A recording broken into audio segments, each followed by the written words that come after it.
Hello everyone, hello. Welcome to Little History. As always, I'm Adam, our resident medieval historian and player of games sometimes well. We're back with more Röki. And thank you to Slidercast, Anasilo, and Governor for following since the last stream we had. So yeah, we're back. My goal for this time is to get through the entire rest of this game. I don't think there's that long left, but I genuinely don't know. So we will play it a little bit by ear here. This stream may go longer than normal for our Wednesday streams. It'll be good. Let us find where my mouse is so I can continue. Oh, I wonder if it wants me to use my gamepad. No, that doesn't make sense. Oh well, let me plug that in so I can actually use it. Yep, I should be using the gamepad. I am a professional streamer. I set this up perfectly. I have no idea what you guys are talking about. There we go. Anyway. Last time, the last thing we did was we stole ham from Jólakutturinn, the Yule Cat. Where is the ham? Ham? Hello? Where did I put it? Peculiar. Did I not actually grab the ham? Let's see if I actually grabbed the ham. Should probably make sure of that. That's an important detail. I have ideas as to where the ham is supposed to go, but I'm not 100% confident. Yeah, I did not actually grab the ham. Hello. Okay, so the autosave was before this. So we will have to color the... We'll have to turn the Yule Cat black again, and then I'll have to steal it. Voila. He is very happy and can go back to terrorizing everyone who doesn't get new clothes at Christmas. Perfect. We'll just yoink that quick. Yoink. What's off the other side? Hello? It's over here. Nothing. Okay. Let's get out of town. Yup, he is a good kitty, even if he is a very scary kitty. Oh yeah, yes, a pomade, which is an extremely sophisticated fancy thing, and it was not in fact just slush mud. It was totally just slush mud, don't worry about it. We're actually then going to immediately go back this way, and see if we can not get attacked by a Nokken again. He's a very cute cat. Kosek, I totally agree with you. Let's see if I can not get captured this time by a Nokken. Because that was not a fun experience.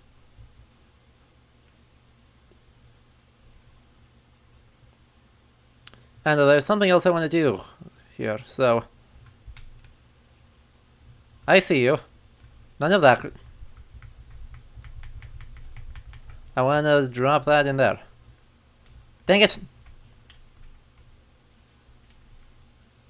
Fine.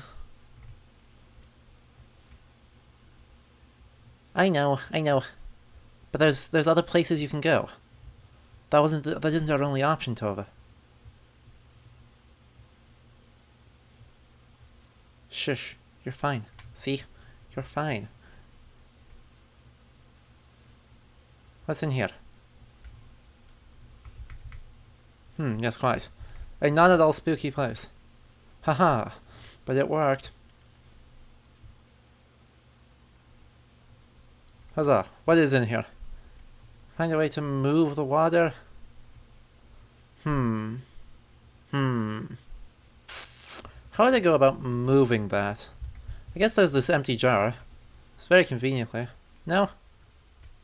I really need like a bucket. Well, not a problem for right now.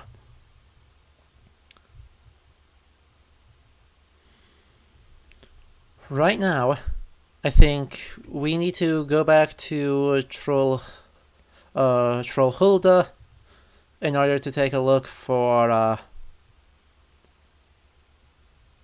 very important thing like called tea that we missed last time. And then we may be able to move on and finish one of the things. We've got a lot of stuff in progress, but not actually. We haven't actually unlocked any of our great Jötnar or Landvættir yet. So we'll have to see.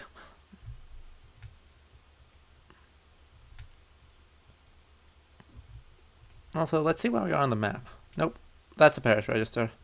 What is the map? Okay, where have we not been? So we've missed one. There's one point we need to still go over there. We've got everything here. And then there's one more room in the church. And then yeah, so just the 3 sanctuaries left, basically. Cool. That's a good question, Leander. I'm not super sure. We have to go back there at some point anyway, so I'll take a look at them then and see if we have a little more information.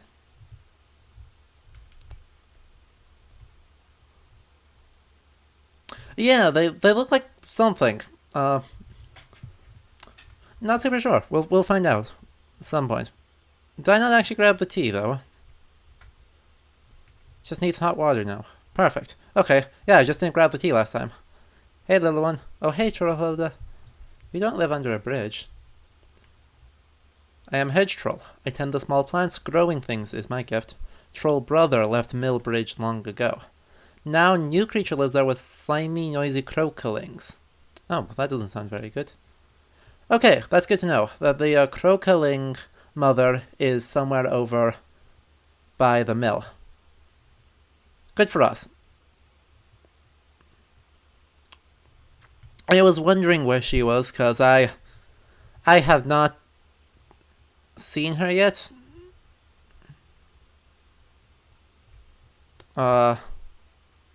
So I wonder where I'm supposed to go for that. Hello? Let's go down this way. Hello? True. It's a very safe bet to throw something shiny in. Do I have something shiny? I don't think I have something shiny. Not properly.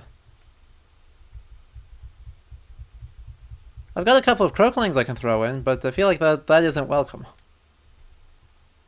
Yeah. I need to find something shiny at some point. But, you know, let's go this way first, because I want to go find Troll. I actually can go to the church here, as a shortcut. It is maybe not ideal, even if I'm fairly confident that's where their mother is. So, you know, we're not going to do it. But I want to go over to Trollhilda. The correct way. And then from there I can go over to... Hopefully I can get the flute from Trollhilda, who I can take to the Fossagrim we met up in the mountain last time, and from him we can get something that'll let us move the water. Yeah, I know it's the parish register. I have no idea what the parish register is used for. Greetings, Trollhilda. Greetings, mighty Tova. Is this your cave? Hilda has most beautiful troll cave. Best smelling, nicely soggy. I suppose. Peaceful when human's not here. Oh, I didn't mean to disturb you. You nice human, you want splashstones in my lovely stream. What's that you're playing? Troll flute, Hilda learning troll song. What's the song about? Song calling for the lost stone troll brothers. I'm sorry, can I try it? My brother is lost too. Troll flute only for trolls. Oh, I see. Well, my response to that is tea. Kosa, come on. Better than all the other troll sisters? Theirs will taste like slug tea compared to yours. Then Hilda will write a new song for it. Unfortunately, we're gonna drug her, basically. No thanks, special troll tea only for trolls. So yeah, this is a sleepy tea. We're gonna knock her out and we're gonna steal her flute. We are the good guys, I think.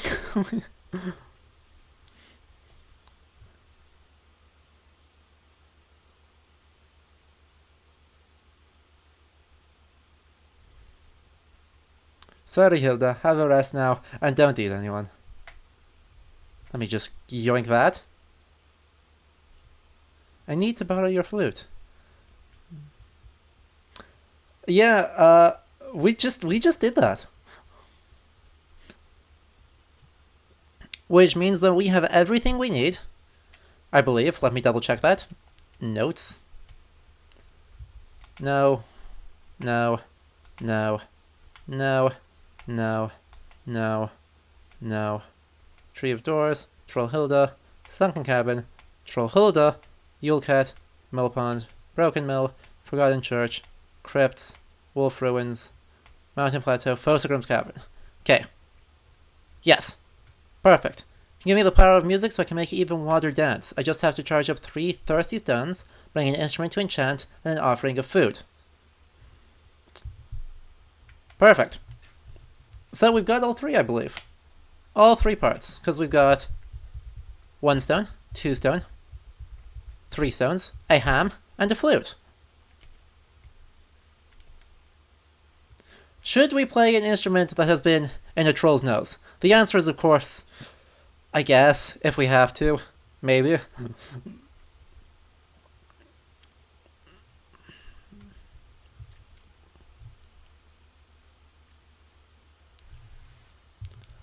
Now, actually, while we are going here, let me find a story involving trolls and music, because we've got a few of those coming out of hello? Oh, that chugged a bit. Let's see, what page is it on? Coming out of Jon Árnason's Íslenskar Þjóðsögur og Ævintýri in our 138-ish. There's Gulliver, Shepherdess, all over. Okay. There it is. Perfect. Long ago, at the priest's daughter at Holmar, near Breiðafjörður, was lost from her father's house, and though search was made for in all directions, both by sea and land, it was not found again. This story is called The Troll in the Skrúður. At the mouth of Breiðafjörður, there is a high rocky island called Skrúður, upon which the priest used to graze his sheep from the end of the autumn till the spring. But after he had lost his daughter... Oh, hang on, I'm trying to just tab back into the game. It happened that every winter, for several years, his best wethers always disappeared. Once, in the winter, some fishermen were caught in a storm at sea and were compelled to take shelter under this rocky island. When they had fastened their boats, they sat down near the beach, drenched as they were, and to while away the time, they sang songs about the Virgin Mary. Then suddenly the rock opened, and a gigantic hand came out, with a ring on each finger, and the arm clad in a scarlet velvet sleeve, which thrust down towards them a large bowl full of stirabout, with as many spoons in it as there were fishermen. At the same time, they heard a voice saying, "My wife is pleased now, but not I." When the men had eaten the stirabout, the bowl disappeared into the rock the same way as it had appeared.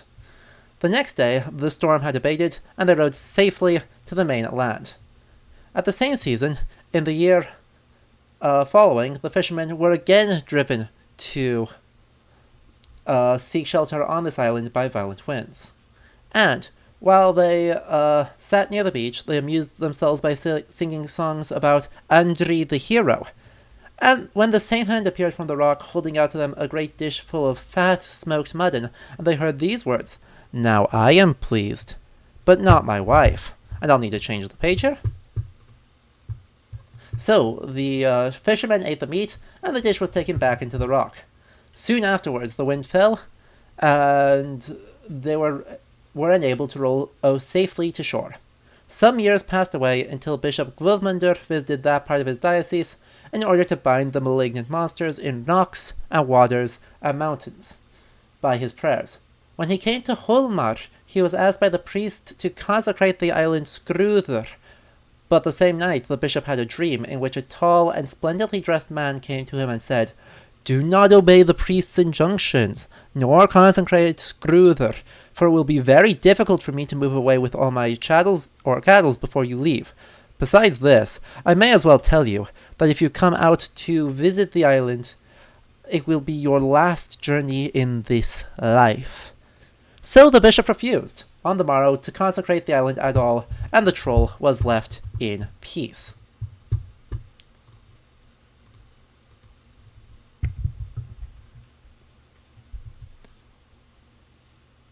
Meanwhile, we are learning more about the Nokken, who is, well,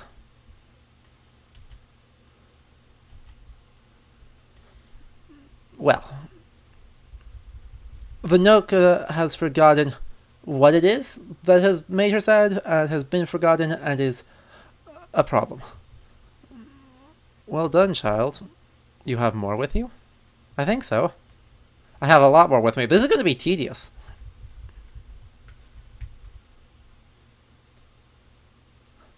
Yep. Bishop Gluvmundur in that story is one of the most famous saints in Icelandic history, and he's never actually became venerated as a saint, unlike the Bishop Thorlákur, but there was an attempt to, and he was locally revered anyway. It's Guðmundur Arason, bishop in Iceland in the early 13th century. He has 4 versions of a saint's life saga about him, so there's a whole lot written. And I have more things to give, namely a ham.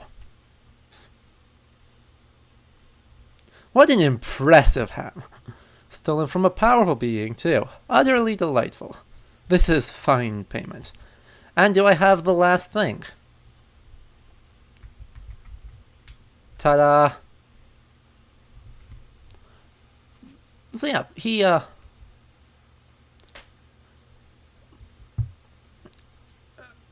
Guðmundur Arason spends a lot of time in his life feuding with his late chieftains and competitors in this time period, and excommunicating them as kind of his go-to thing. But he's also one who is very often regarded as being sacred to clear springs and wells, as kind of one of his most consistent miracles is purification of water sources. But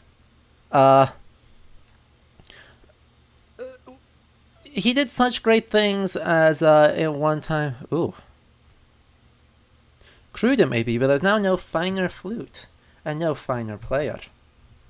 Be careful, water is not always nice, I remember. Thanks, Fossegrim. But yeah, there's one story about him where, neat. Wonder if we got all of the ones in this. We did. Cool. Anyway, we got... In one story, he managed to get his entire traveling companion because he refused to delay his prayers while traveling in the winter across Arnarnesheiði, that he got everyone stuck in a blizzard and caused many casualties, and he still is regarded as a good guy. Which is neat, but I'm not sure in a good way.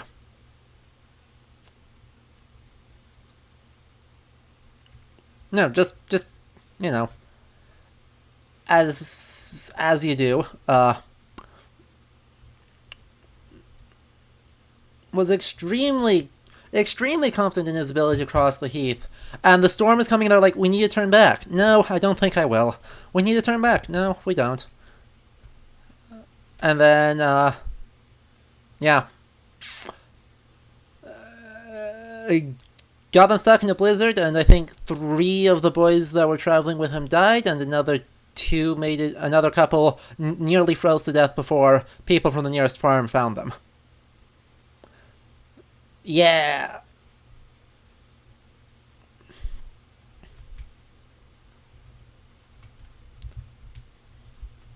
And now we can charm the water out, which will freak out the Nokken.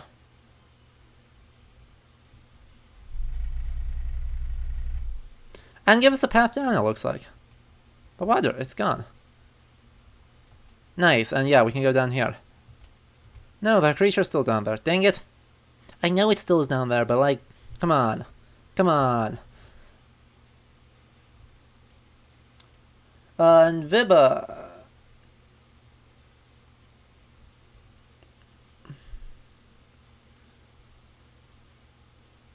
Wait, what am I supposed to do? If that is... I thought that was where the water... Don't want to get too close. But I thought I charmed the water out. What am I supposed... What? I don't understand.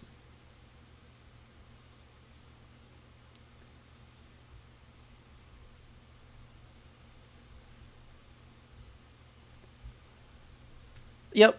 There's a lot of variation in Nokken myths. That is one version I've heard of. That's the Swedish version, isn't it, Vibba? Because, like, the Iceland version, there is a very similar spirit, but it's explicitly horse-shaped. And has a different name. I read stories about them on the last stream. Because another one who hates his own name. But there's also some cases of them being somewhat more helpful from Norway. And yes, that tree does in fact have eyes on the inside. That is the tree of the many. So, wonder if I can pull the water out of here. No? Okay. Where else can I do water? I'm not... Let's actually go to the map here. Well.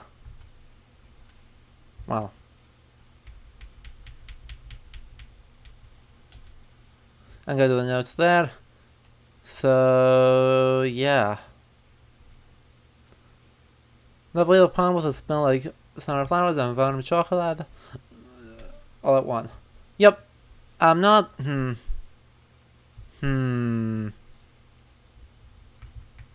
What do? Wonder if I can go to all these places. Huh. Or not.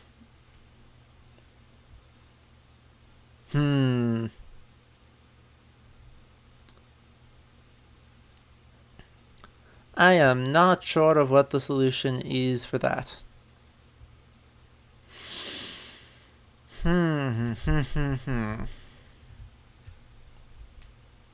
assumed I could charm... Yeah, Raptorus. Frozen actually has loose basis on actual stories. And that is one of them, yeah.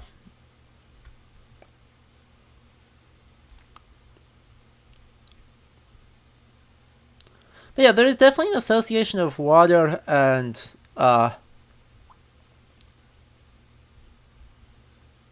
within which, like, water and horses end up being related. I don't know what I'm supposed to do with this. It doesn't go anywhere else. Ooh, a lovely carved pendant. Is that just loot? That is just loot. We got loot, guys.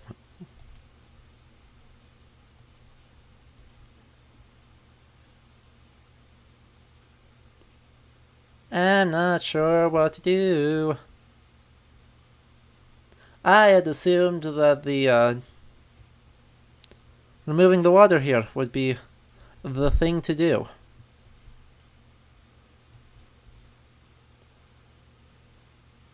Tova doesn't seem to quite like that idea. And I got another loot. We got loot.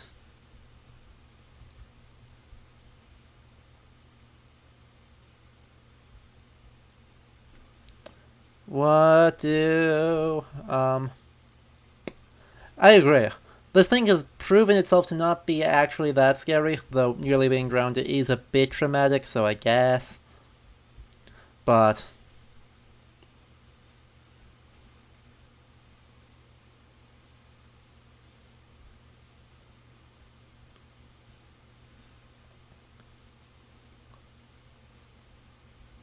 Yep, the Bakahosten.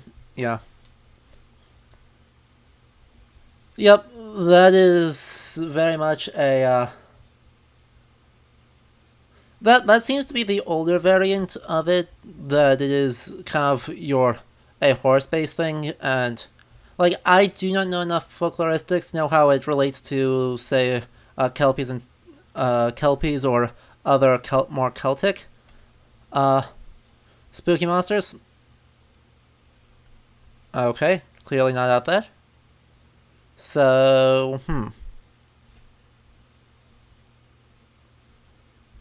Where else can we go? What else have we got? So, I don't know what this is. Oh, that is a shiny thing. That may just be supposed to be the shiny thing that I throw in. Let's go to the mill and see if that's the right shiny thing.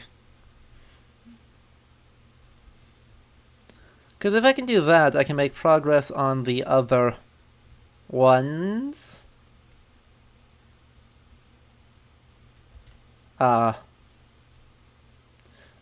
Kosuk, isn't there contradiction as to whether...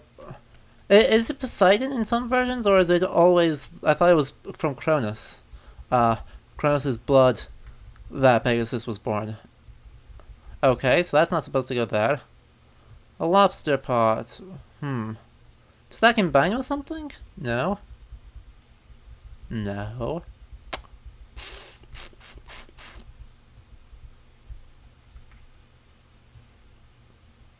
I am significantly confused.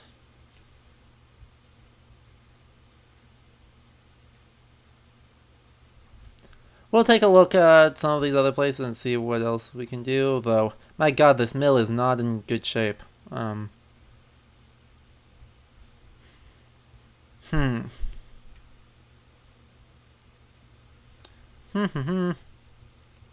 I can't actually go that way anymore.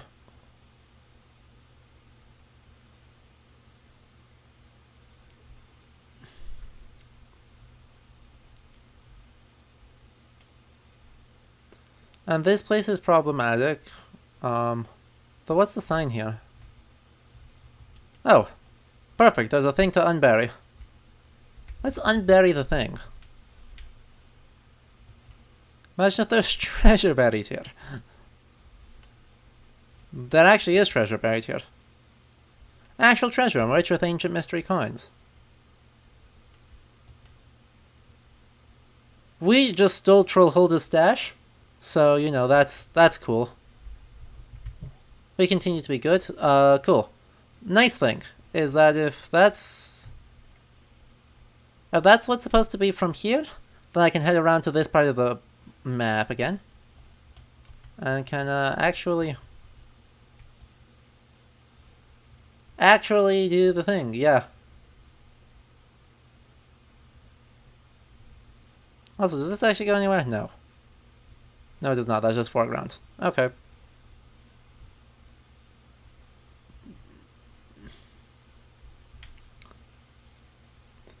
Oh yeah, like, we are not being kind to the trolls here, but tricking the trolls is a very old tradition that we are quite right in engaging in, even if the trolls are lovely here.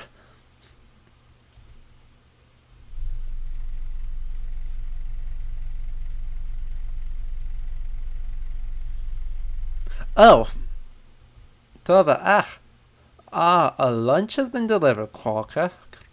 Croca, come to old Mama Croca, little morsel. No, wait, I can help you. I really doubt. Your sons, I can find them for you. My Crocalings? Who told you about them? I don't really know, truth be told.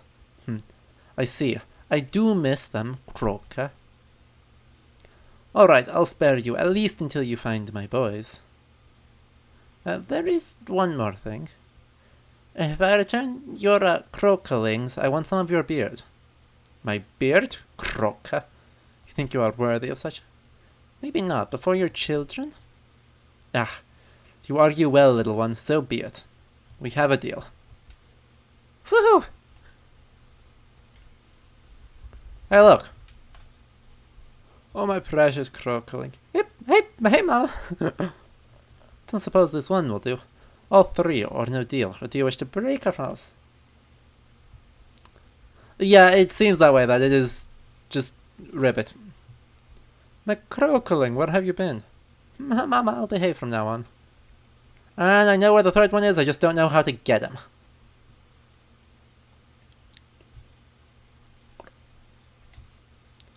Let's find out if we can get him.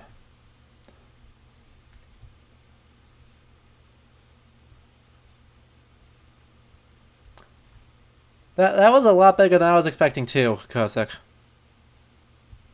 What's our new thing? Hello? Update.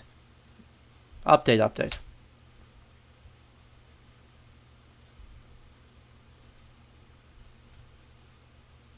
And down this way, we should see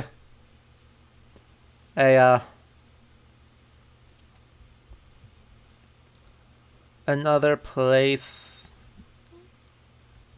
There he is. Hello, I need you to return. Hello, friend. Hey, guess who I've been speaking to? Oh no, she's found me. Your mama misses you. She wants you to come home. Well, I don't want to go home. I can take care of myself. Don't you miss her too? See, you mean well, but you don't know what mama's like. She's always telling me to carry my caves, making me share with my brothers. Ugh. Is that all? Doesn't sound so bad to me. Are you sure there's no way I can convince you to go home? I'm sure. Please, just tell Mama you couldn't find me. I am not sure how to do this. And there's no hints in here. Amazing. Well. Good call. Good call, Reed. No, apparently not. I can lobster trap him. That's mean. I'm sorry about this, but it's for your best. Your mama wants to see you, and you might not always have the chance to visit.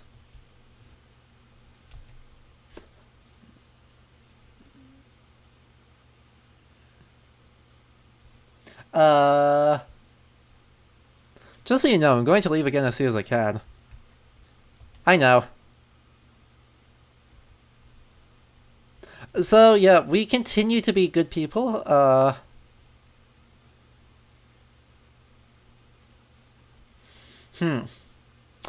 Not really sure what to make of that. I mean, tricking trolls is well attested. But at this point, we're just being a jerk to, frogs for no reason.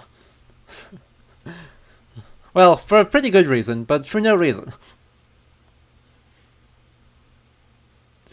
The only one we've been nice to, literally the only monster we've been nice to this entire time, is our friendly neighborhood TomTom. I like your hat. Looks snuggly. Tomte?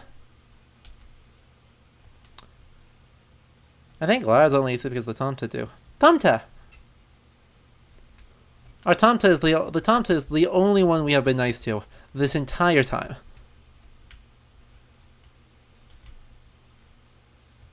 So yeah.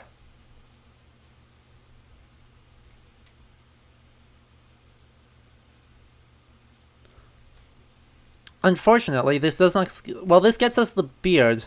This does not get us any closer to the other things we need, namely the hello, Mama. Oh, my crocalings are home at last. Now, how to discipline such wayward spawn? Yep. times!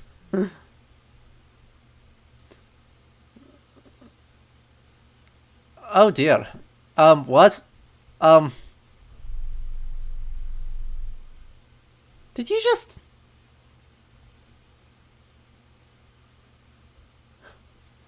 Well. Oh, don't be so shocked. They'll be fine. They need to learn a lesson. But I'll let them out again in a few months. Oh, okay.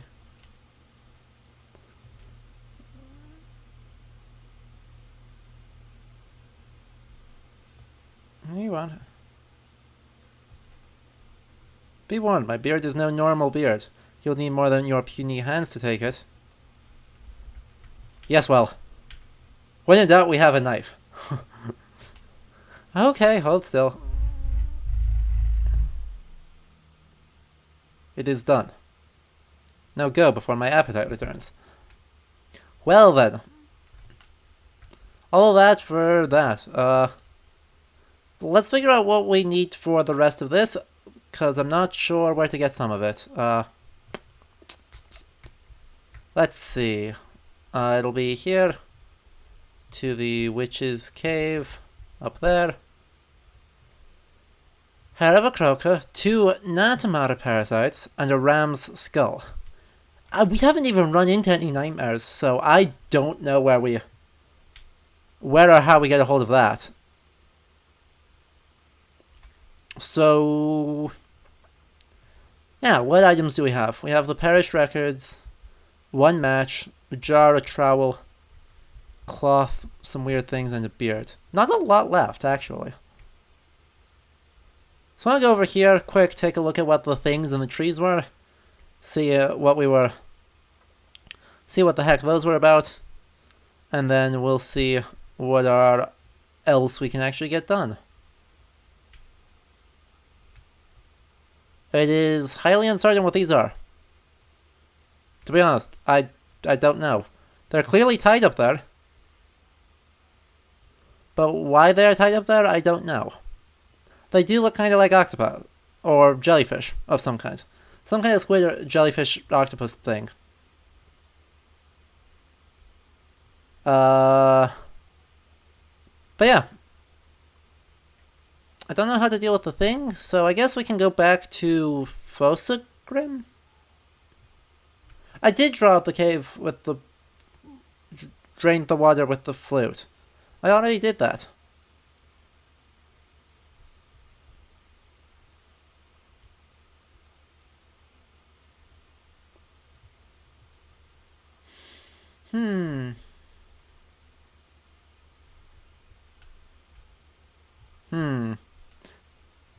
But I still don't have the ability to go down and actually move on with the quest.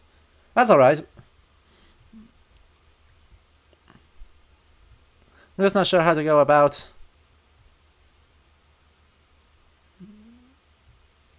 Well, I don't know what on earth I'm supposed to do. So that's fun. I like that. I was doing so well, and then somehow it just dead-ended. So let's take a look at where else we can go. We're done there. We're done here. I think. I guess we could talk to...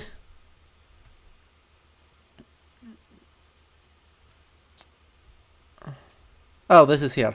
Okay, I'm not done there, but I can't do anything there. I mean, I don't know what any of the things I would give to the Nokken are. She's forgotten why she's sad. So, I mean, I need to give the Nokken something to make her happy. I just don't know what that something is, because she has forgotten what it is.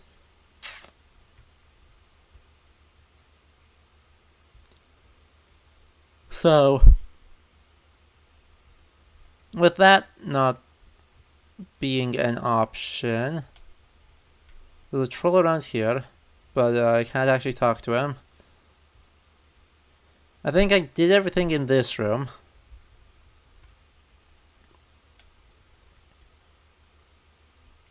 Yep, I did everything there.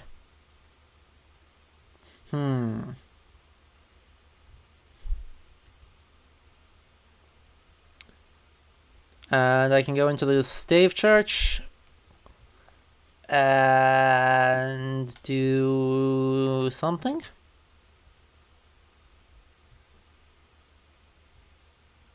I'm not sure what that something is, but I can definitely do it.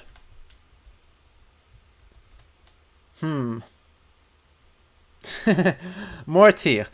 Never a wrong answer, but... Oh, I understand.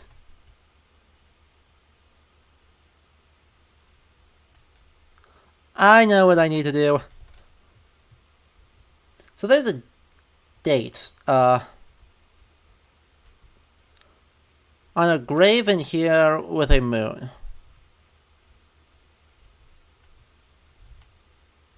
What is the date on this? 1623. Perfect. I figured out a thing to do.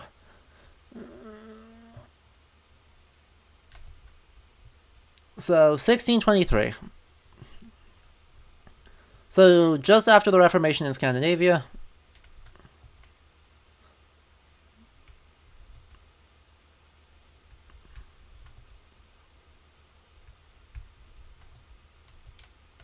We, kind of dates these guys pretty well. The Reformation is a pretty significant event in Scandinavian history, occurring mostly in the back half of the 16th century, but in Iceland, it's kind of like the last big organized act of violence in Icelandic history, which is a rough way of phrasing it, but not a bad one, in that the Bishop of Skalholt, who was Catholic, gets murdered in Iceland, and after that, there becomes a lot less... Oh, perfect. Reminds me of the night sky? What's it for, though? A reasonable question. Cool. And in Norway, I don't think it's less traumatic, though I am less familiar. Certainly, by far, with the Norwegian material. Anyway, so that's that one done. Nope, that's the headpiece. You should go up there. Yeah. And I just need to find the last two.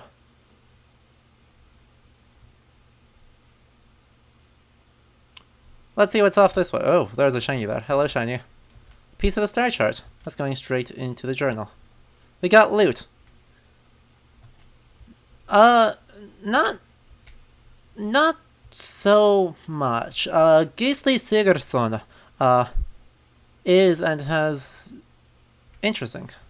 Secret passage. Cool. Small problem. Anyway, Gisli Sigurdsson has argued that some aspects of Norse mythology actually relate to star charts, and to the zodiac, primarily the Western. Why was it highlighting those? There's lots of candles here. I'm not sure why it was highlighting those ones in particular. But anyway, I'm missing the two pieces. I'd have to look up Gisli Sigurdsson's work on the subject. I've got it downloaded on my computer. I just would need to find it to be able to talk about it. But yeah, that's... He argues it's related to the passage of the zodiac constellations through the sky, which in medieval Scandinavia they would have known about the Greek zodiac as being a thing,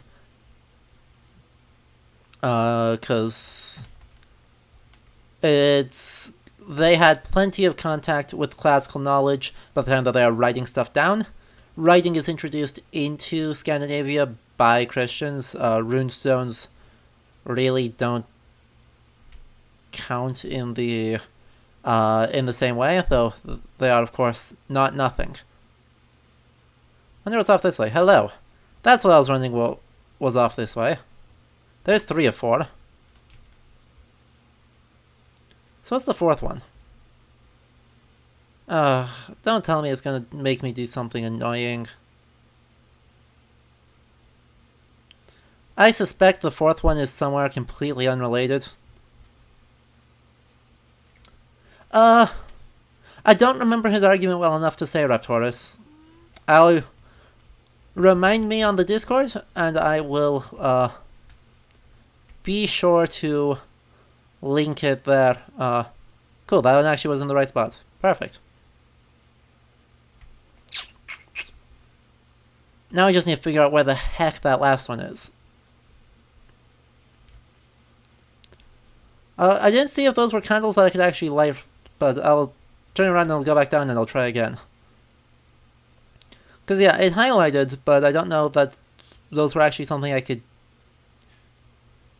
do?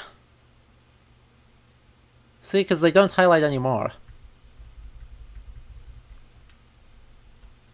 And nothing over here highlights. So. Yeah. Not sure. Not sure where the fourth one of this is. We'll find it eventually, probably, maybe. But yeah. Remind me on the Discord and I will post it and talk about that more. But yeah. There's not a lot of... There is not a lot that is explicitly linked to the stars. No myths of, like, constellations coming into existence in Norse mythology. So that is, definitely seems to be something less common. And in fact, another thing notably absent in Norse mythology as it survives is any myths about the Aurora Borealis. There's actually very few mentions of the Aurora overall, just as there's actually very few mentions of volcanoes in Norse mythology. So, what's actually going on there is a little bit mysterious, for countries so dominated by these magnificent natural wonders are, by and large, not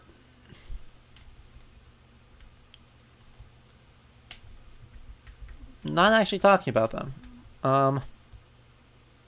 So yeah, it is an oddity of the experience of Norse myth that you don't really notice. That's not to say there's nothing. Hallmundur Kviða is widely accepted to describe a volcanic eruption, and obviously Völuspá has the same language and possibly suggests kind of the same deal going on.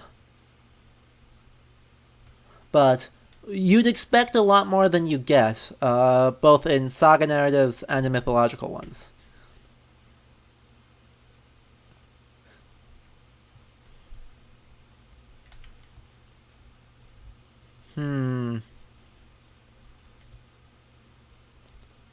So I'm not sure what to do there, because I've been to pretty much all the places I can do. And there's nothing in here. What was the button that lets me shine things? I need to remember that there is a button that lets me see shinies. Yeah. Meanwhile, we'll continue wandering around aimlessly. Ooh, that looks promising. I recognize that symbol on the tree here. These symbols look related to... But there's no shinies here. Frustratingly. I was hoping they would, because this symbol is the same as what we saw in the bear shrine in the Stave Church. But nothing here, so I guess we need to go around this way again. Up the path to the mountain. Oh, there's a shiny over here. Hello, shiny. You are a very shiny troll brother. Maybe all large rocks used to be trolls? Maybe. But there are 3 troll brothers, that we have found so far. Nope, he's dead. He is regrettably very dead, so... Kind of a limit to what we can actually do. Those wolves, yes, thank you. I know. No shinies. Exactly, Raptors. Like, there is every chance that there was local folklore about the Aurora, and we simply don't have any that persists. By the 13th century, it wasn't considered worth writing down by the various people responsible for writing down of the mythology.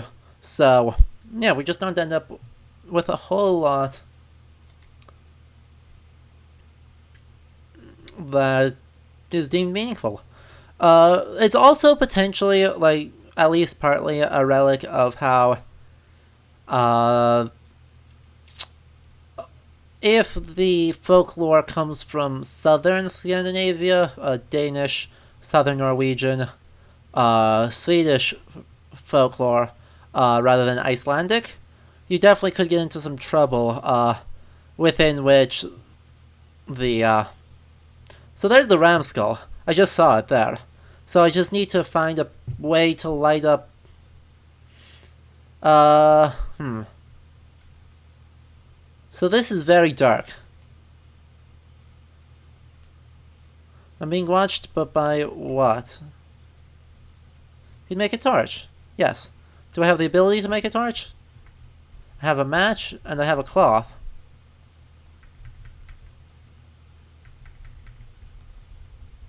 But I have nothing to, if I tie it to something less flammable, like the end of the shovel? No? Tie it onto the knife? Pfft, useless. Shame. I need to find a stick. Some kind of very sticky looking stick. But what that stick is, I do not know. So we will attempt to find out maybe eventually. I seriously, like, I want to take it. Oh, cool. I can actually rotate those. But I can't pull that out, which is kind of annoying. Okay, so keep an eye out for those stick-like sticks. Odd place for a ram skull, but that's what was on the list. I just need to find a way to get over there.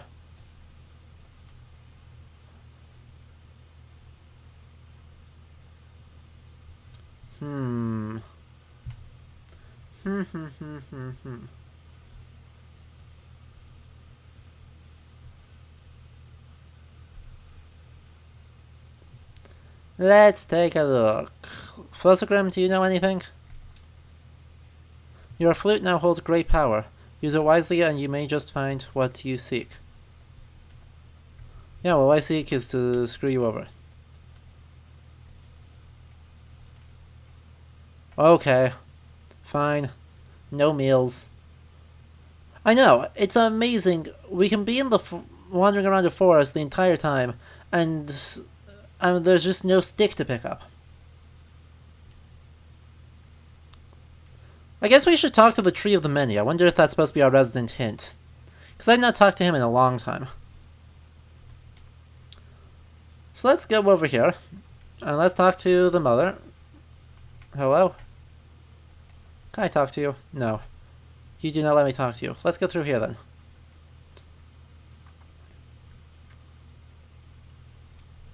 Hello. What has happened to you, child? We see water. Yes, from a Nokken. You escaped it. That is well done. Such things are best left alone. Do you know how I fight it? You don't. You can be its captive or its liberator. There is no other path. Ha! I tried being captive already. Then you must find its true name. Every syllable must be said to it. Speak falsely, and it will only get stronger. Do you know its name? We do not. The Nokken is not like its sibling. Fossogrim said it was his sister. Yes, but it was of the land before being lost to the water. Huh. The trapped soul of someone who drowned. Okay. Yep. Trapped soul of someone who drowned. I know where to find that. Well, I've got a whole graveyard of things. A whole absolute graveyard worth of names.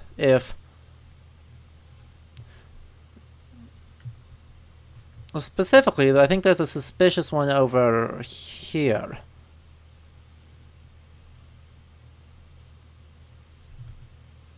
It says the Marcusson girl. The name is unfortunately scuffed. Oliver Johansson Marcusson. And if we check this... Huygen Jensen. Aha, Johansson Marcusson. And the poor drowned daughter, she was... Ignis Olaf Johansson Marcusson.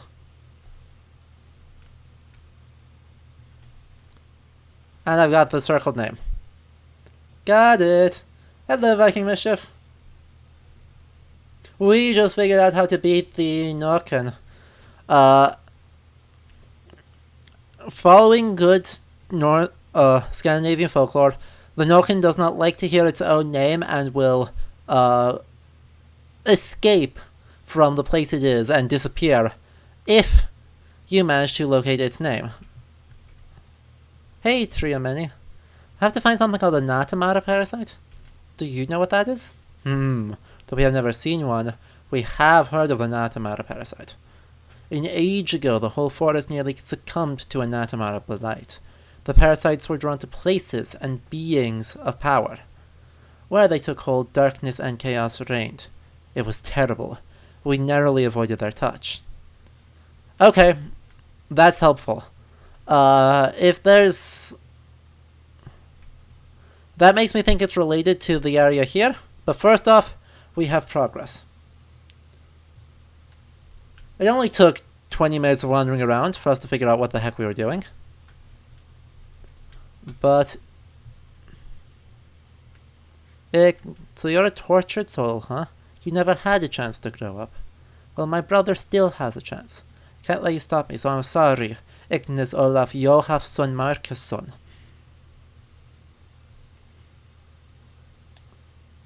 Did I pronounce it correctly? Nick. And it...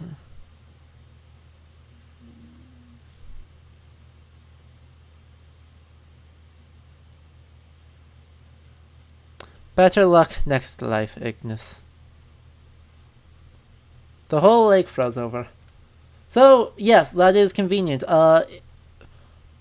It is not traditional for a Nokken to be the spirit of a human who drowned, though humans can, of course, turn monstrous. But in this case, instead of its name being Nokken, or any other variation of that, her name was found in the parish register of the Stavkirke to give us the name Ignis Olaf Johansson Marcusson. I hope that thing is definitely gone. So yes, they did in fact just write the name down through no fault of its own. Convenient for us though, in that we can finally get going. Yes, quite. That's a lot of water. Let's do it.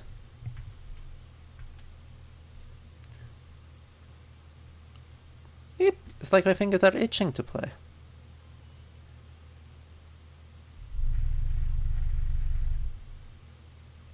Amazing! This power over water is indeed amazing. The enchantment is gone. Oh, we don't actually return the... I hope we remember to return the flute. That's one way to go fishing. Good job, guys. I am... And there's no inner flutist when it comes to me, by the way. I do play flute, so... None of this inner thing here. I just want that flute now.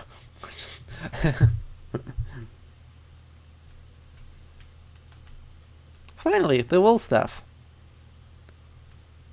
We got it.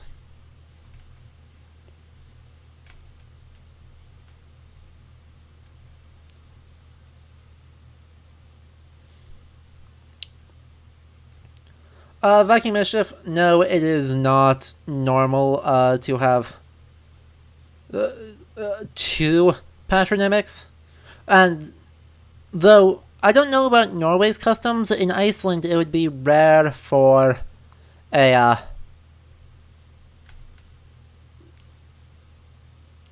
no.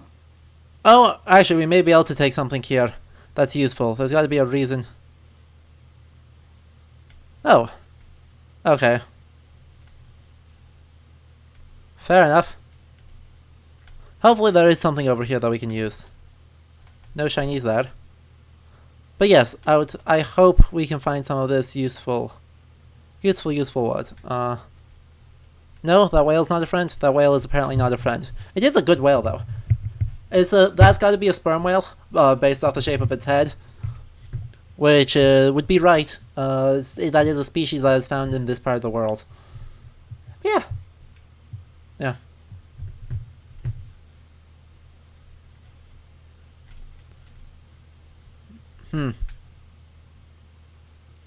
No stick-like objects around here, but, you know, we are going right back to Trollhilda's cave, so maybe we can give the thing.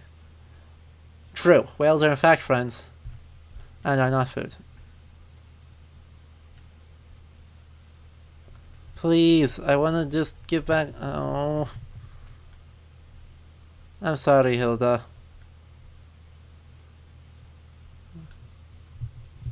Yeah. Whales are in fact friends, and are not food. There's a lot of species of whales found in Iceland, and the Norwegian coast. I believe recorded there are 23 different species that have ever been seen in Icelandic waters. For the most part, you see like humpbacks, minke whales, and blue whale, but then rarer you get all sorts of like pilot whales and goosebeak whales and crap. That's not good. Hello, mother.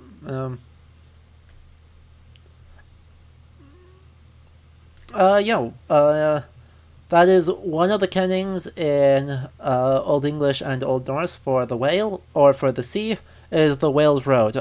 It shows up really prominently in, like, Beowulf. So, yeah, that's very bad. I want to check out the Tree of Many before I go take care of the rest of the Wolf Mountain. Though I still need to find... Good, you are not infected yet. Hey, old tree. Hey, I found a troll. We are pleased for you. The one that's not moving, it's turned to stone. Ah, yes, the old trolls. Theirs is a sad tale. Long ago, the forest was busy with troll folk. Over time, the males each went on a quest for glory, and each became lonely, then slowly turned to stone. Oh no, why? Why couldn't they just stay together? We saw them go, but we could do nothing to help. The females remain, but their numbers fall too as the seasons pass. Those poor trolls, I wonder how many are still out there. A good question. But I want to talk to you more. Talk to me more. Fine. I'll talk to you next time. You may give me more helpful things. Mountain.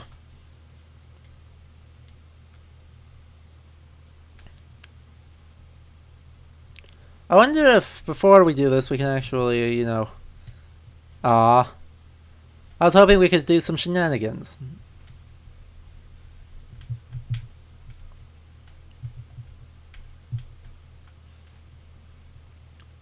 And use the stick-like thing to, you know, actually do stuff?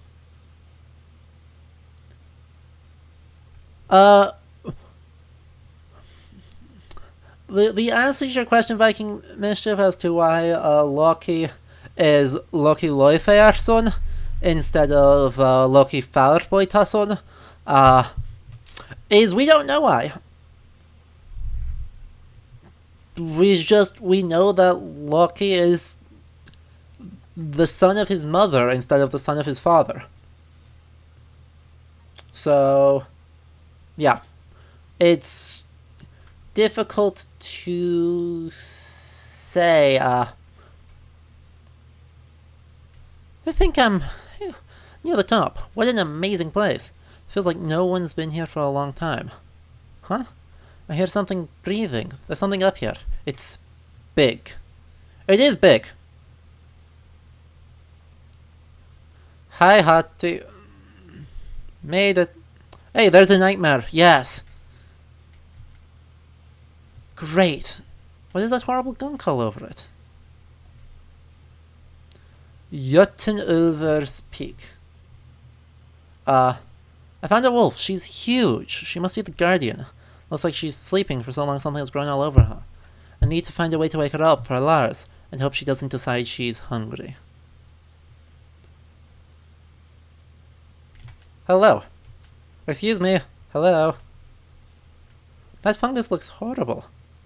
Oh, maybe it's that nanomatter parasite I've heard of. I want to take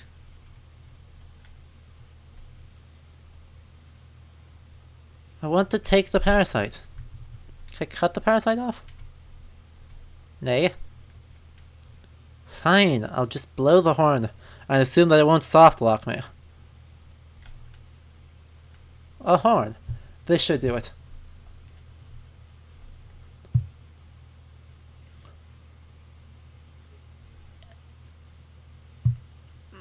And yeah, the Kraken was originally whale-like, and Reptaurus. There's a lot of... I think there's a longer story that I can read to you if you want, though it'll require a lot of tabbing in and out about the... about an elf woman and founding of the place in Iceland still known as Falfjörður. What if I can't wake her? No. Have to try. These horns are annoying to get to work, but once they do, they're loud as heck. That's about as loud as they actually are. She's moving.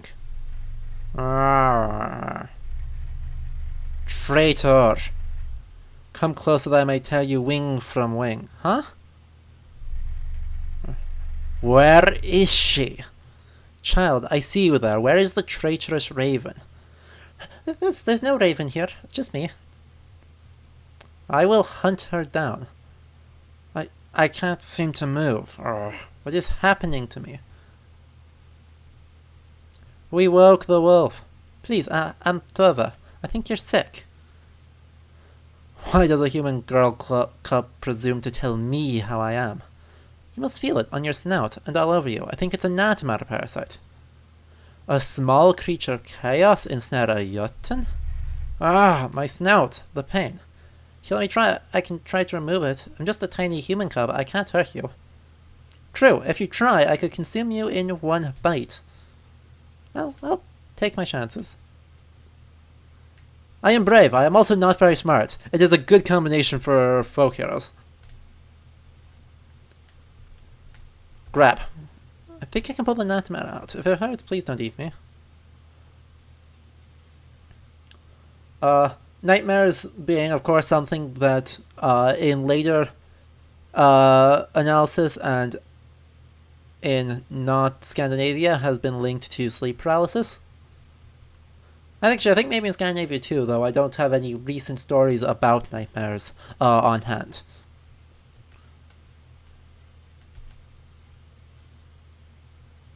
You can't hear me. Am I a ghost? Spooky. Hello. I'm sure there is loot. Where is loot? Give loot, please.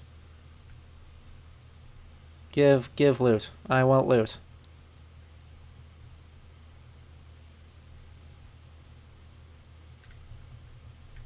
Loot? There is no loot. There is no loot here, I'm afraid. It is just Henrik. Fine, we'll talk to our father. He looks so sad. Oh no, I know what day this is. Still can't believe he threw Mama's things away. I'm not sure I'll ever forgive him. Why would I be back here? Then we have the safety rope. Still worried about little Lars. Falling in? Ooh! Let's go, let's go. Oh, I'm sure it'll be fine. Nothing at all troubling. Where am I? Is this the well? It's huge. No, wait, I'm tiny. Maybe I can climb in the bucket? Or not. Or you may not get in the bucket. Are those hands? So this went weird. Giant eyeliner pencil might be handy.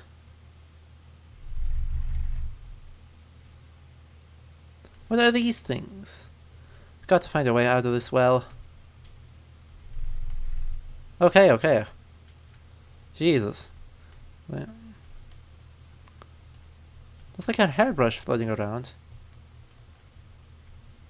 So we have rope and a pencil.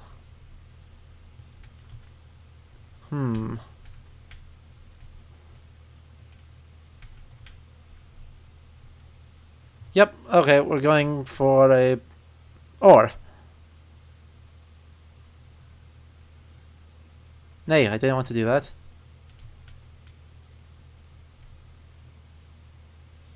I see. Whee! Actually, though, this is super Dishonored. In all of its things. No, I can't go check out that one. Okay.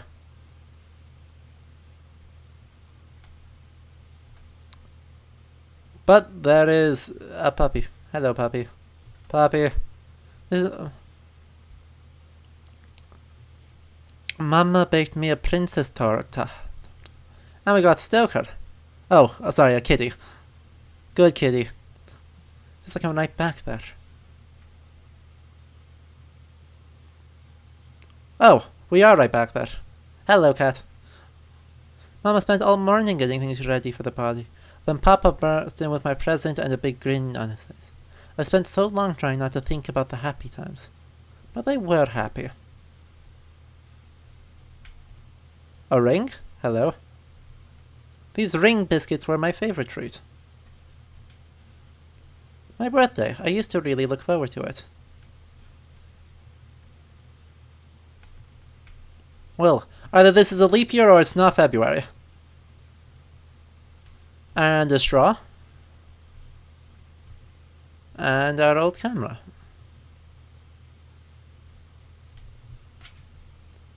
What's going on? An excellent question. This is weird. This is quite weird. Red nail polish. And we're in another... Oh, we're back here. Okay. Here again, what's happening? Is that me? I have no idea what's going on. Okay, Leander, the VOD will be up as soon as we finish up here. And, you know, we will get... There will be plenty of other chances. And there may end up being a third stream of this, so you may still get to catch the end. So, yeah. Have a good sleeps, and we will see you on the other streams. What am I doing? This feels familiar. The box, the snow. That's not right. Not how I remember.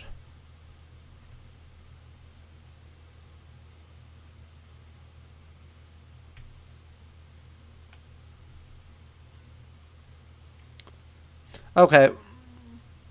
Well then. Zoom, zoom, zoom. Let us zoom.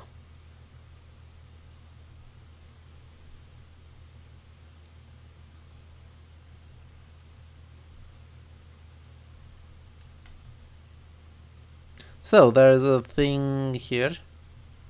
Hello, necklace. That just fits in our pocket. Don't worry about it. Do not worry about how that fit in our pocket. I forbid it.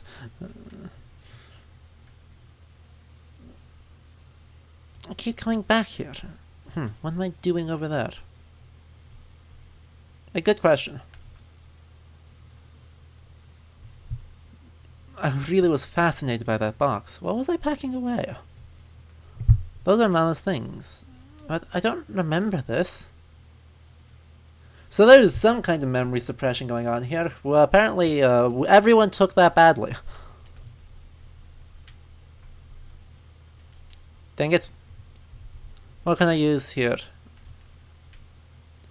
I keep feeling like that's supposed to be a way for me to climb up onto the thing. Oh well, let's take a look at what else we've got here. Oh good, there's another painting and then a ring. And then rocks. Okay. Yeah, this well is weird. This well is officially spooky.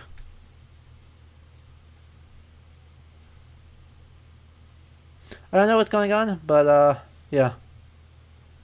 Yeah, I suspect that's exactly what happened. Viking Mischief, that... There's a lot going on here. Our family camping trip. It was Papa's favorite time of the year. He even made his pickled herring sandwiches. I just ate marshmallows instead.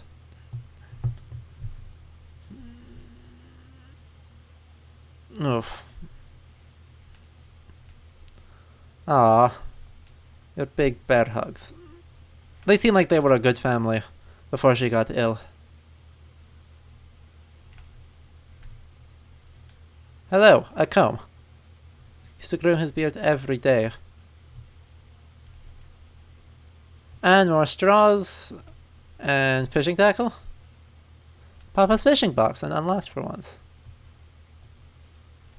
None of those seem helpful in this situation. Look at little me.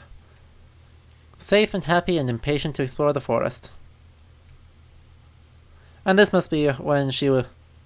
Yup. I'll find him, Mama. I'll find Papa too. To make new memories like these. Huh. I wonder if I'm just supposed to get the comb off of this. Seems weird, but that's okay.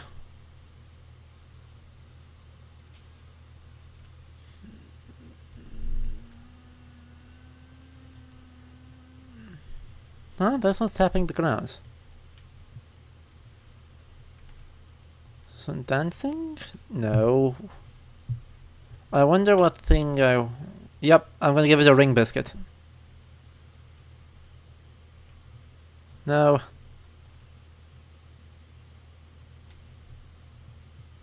That was too boring.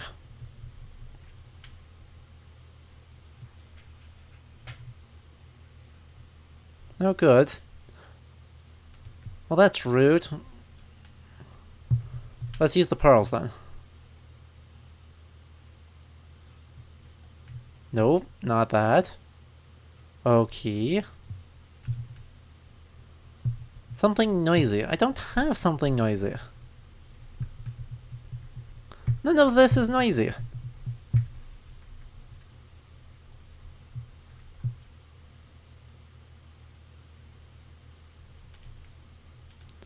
Fine.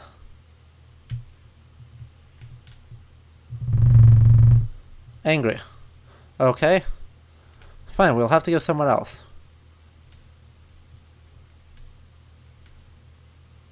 A meanie? I don't know. You would think a pearl necklace would count as noisy, wouldn't you?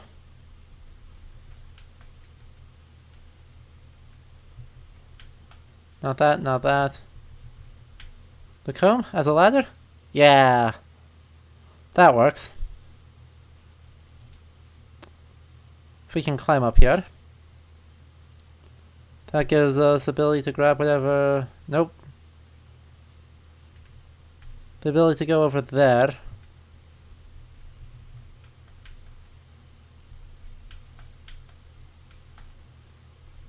Okay, so that's not it.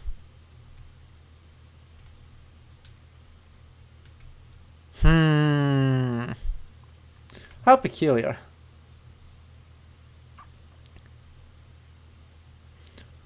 We'll have to run around in a circle and try and find something super noisy.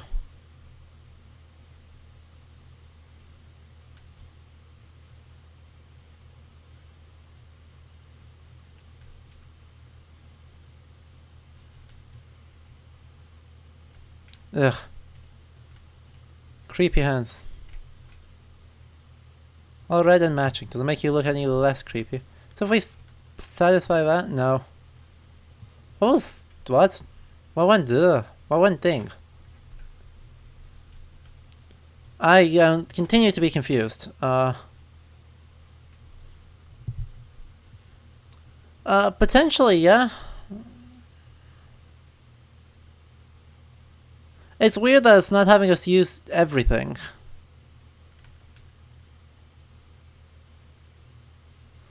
Is there anything actually here? No, there's not.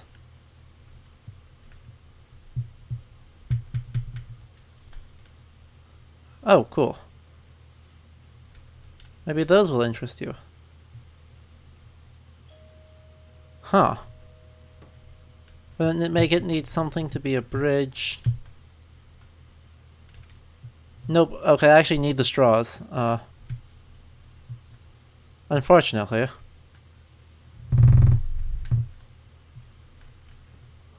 I wonder what else I can use. The necklace? Can I use anything here? Yeah, I can use anything there. Cool. I can use the straw... the rope to tie together the two things? No. Annoying. This around them? No. Weird.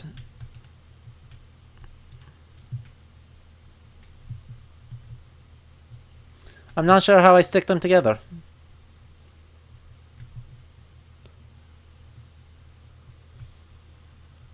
Yeah, I'll take a look at grabbing the comb, see if there's any option.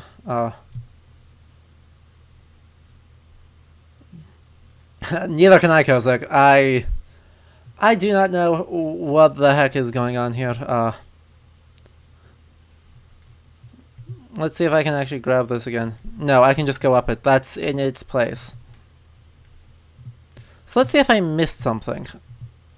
Like a cat. Or something like that.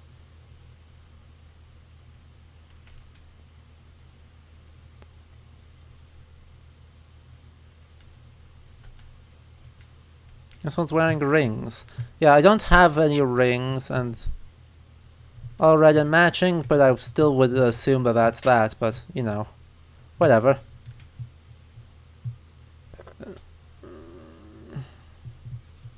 I mean... nope. That doesn't work. So the only place I can actually access is here. So let's say if I miss something in this...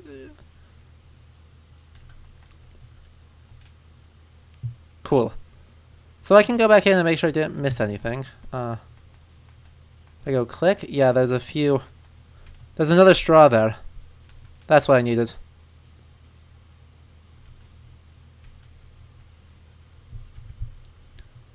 Got it.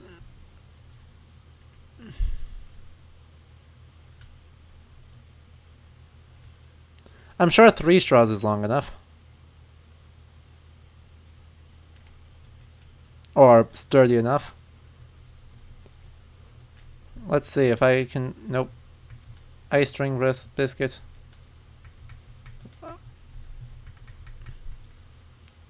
Yeah. Lash them together. And then can drop this to entertain the thing.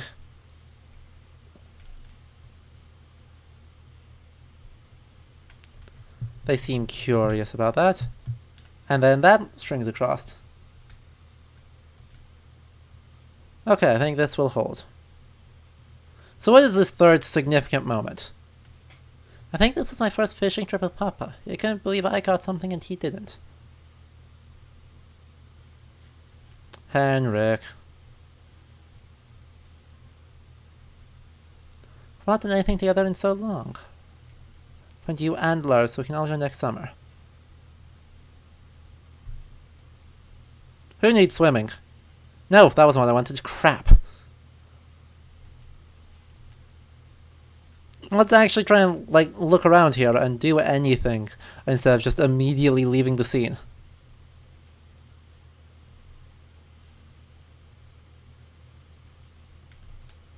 Papa's fishing box.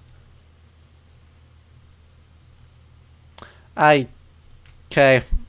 Frustrating. Deeply frustrating. We're gonna have to go over here and take a look at the other scene in which it was unlocked and check the code to go and unlock it in the other scene.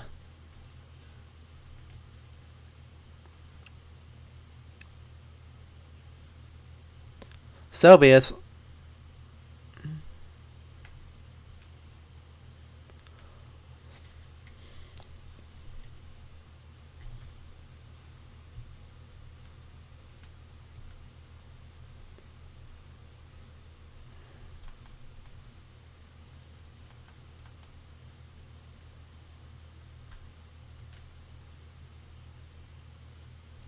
So something 05.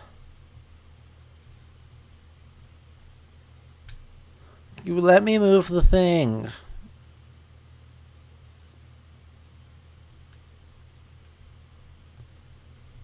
Sheesh.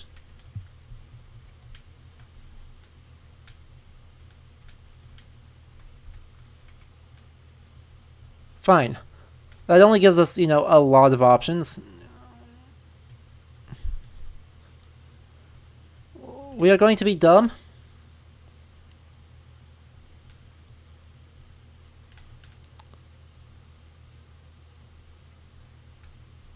Her birthday's the 17th or something, isn't it? You're right. That may be a pretty good, yeah, a pretty good guess. If her birthday is like May 11th or whatever, then that would explain its significance. Was it the 17th? Yeah, it looks like it is the 17th. Well, at least my solution of brute forcing it was not going to take very long if it was that. Thank you, guys. Let's go. May 17th.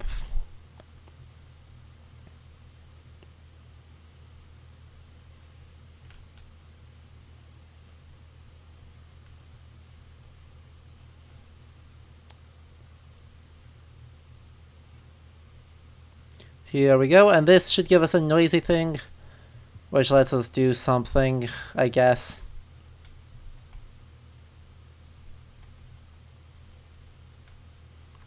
Truly is just this fishing box. Nay. Fine. 4, 5. Let's see. That was it, the date of my birthday. Ah, Papa, I miss you. What's in here? Noisy fishing hooks. Ow. That's truly it, huh? Hmm.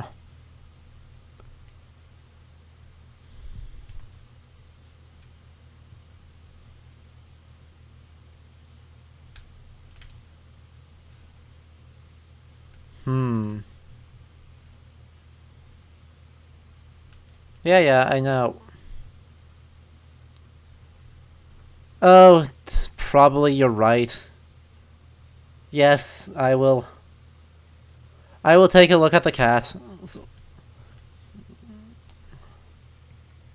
No, does the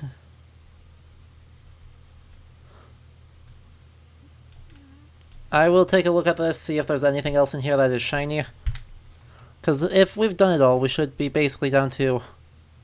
Yep, the cat's collar. I missed that completely. Yep. Well done. Yeah.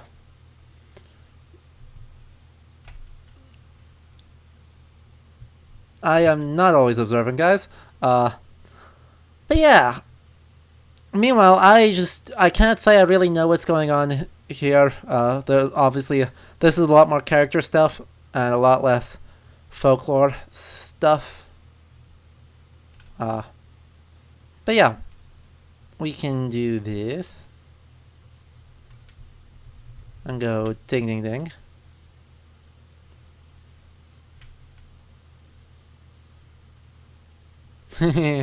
And he goes off and laughs.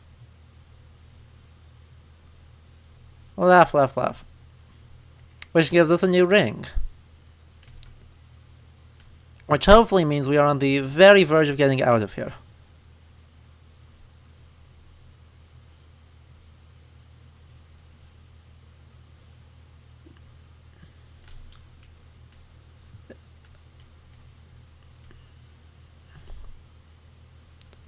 So we can give one of these guys a ring, and we can give the other one nail polish. Hopefully. Hopefully it'll actually let me do that. If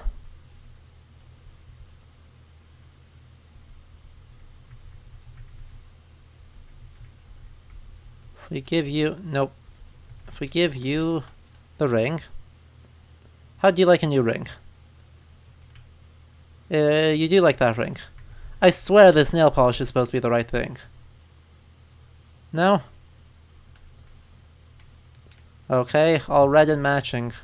Oh, I can dye the thing red. There we go. And then give it to it. Yup. And then it's just how do we knock down that? Wonder how we combine these things. You're right, it's not a bad shot that we use the...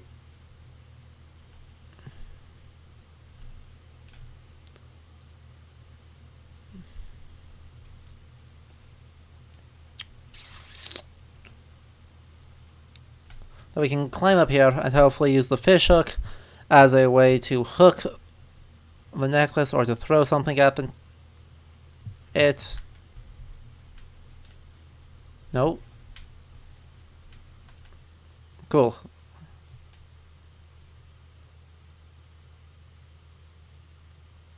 Hooks in it, and it drops that. Cool. Now, I don't know what the donut is for, but, you know. We can sure as heck try. I guess it probably wants to grab something else, and then the folklore lets us do that. Or the ring lets us do that. Nope. Okay. Know what secrets you hold.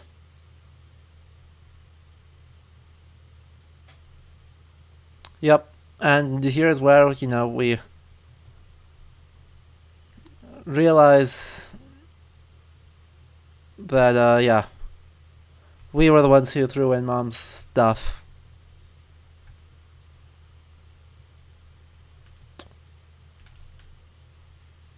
It's me. I'm emptying the box. All of Mama's things. But it was Papa. No. No, it wasn't. It was you. You tried to give me them, and I said I hated them. Papa let me blame him all this time. Why would he do that? Papa, I'm so sorry. What if I never see you again? Please, you have to be okay. Yeah, Tova has been handling this not as well as you probably expected from the beginning of the game. So, yeah. I'm back. But unfortunately... Oh! Cool. We did get the nightmare parasite. Indeed, you freed me. I freed the Natamar parasite too. The Natamar showed me terrible things. Me too. I've heard about visions, but... The Natamara shows you chaos in your heart. Few are fierce enough to face it and return. You have a fierce nature, girl, perhaps beyond my own. I may never have escaped it without you. I owe you a great debt for freeing me of its grip, girl cub. What would you ask of a Jotun? Strength? Secret knowledge? To see in darkness, perhaps. I came here for your help finding my brother. He was taken through a portal by some kind of monster. I ask you to please open the portal for me. The portal was opened? I think Lars isn't the first child the monster has taken. Can you help me? No, I cannot. I will not. What? She who dwells beyond the portal must have no way back. Her ravens would cover the land in chaos. Do not ask it of me. But there are ravens and chaos everywhere. The forest is out of balance. Please, he's all I have left of my family. Family, yes. It seems mine has failed. If the forest suffers as you say, she must be strong. And that thing she bore stronger still. She? Yeah, there's a healthy dose of psychological allegory going on in this one. Another Jotun? The raven, Röki. She betrayed us, betrayed her duty. She must deal her a harsher punishment this time. Awake my siblings, the bear and the stag. I cannot do this alone. Okay. We rescued one being.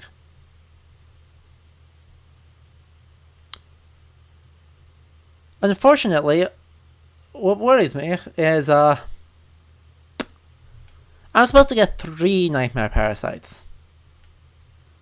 I need to get the nightmare parasites to... I've got a small problem. Unless if I am sorely mistaken, I need 3 of these. Let me double check that. If I go all the way over here. Oh, I only need 2. Perfect. Thank goodness. I was very worried. Because if I needed 3, then I would have some trouble. Because how on earth do I get 3 when I need 3 to get to the 3rd? You know, that problem. The problem is I need the invisibility potion to get past the sickness to awake the stag. Awakening the bear, I need to locate, just straight up locate one more, one more of the... Actually, I didn't want to do that. I want to actually do it on foot to make sure I check everywhere. But yeah, I need to get one more star disc in order to get into the wolf sanctuary and do a bunch more psychological things. And then I need one more in order to get through.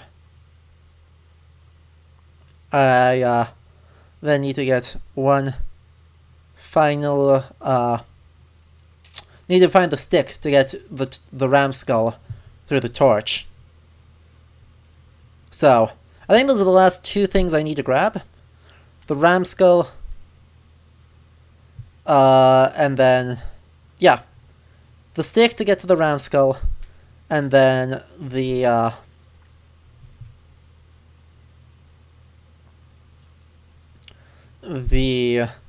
star piece to get the bear Jotun and the nightmare parasite. And then I can make the invisibility potion, which lets me awake the stag one. So it's just find the bits, I guess.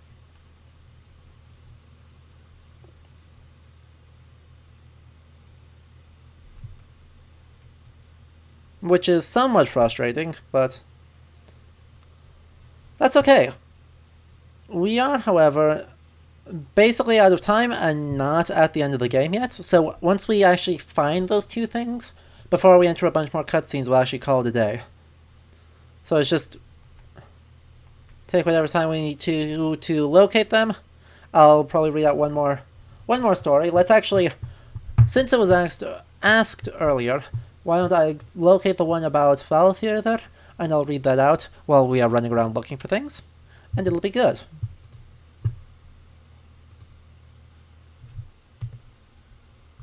Do, do, do, do, do.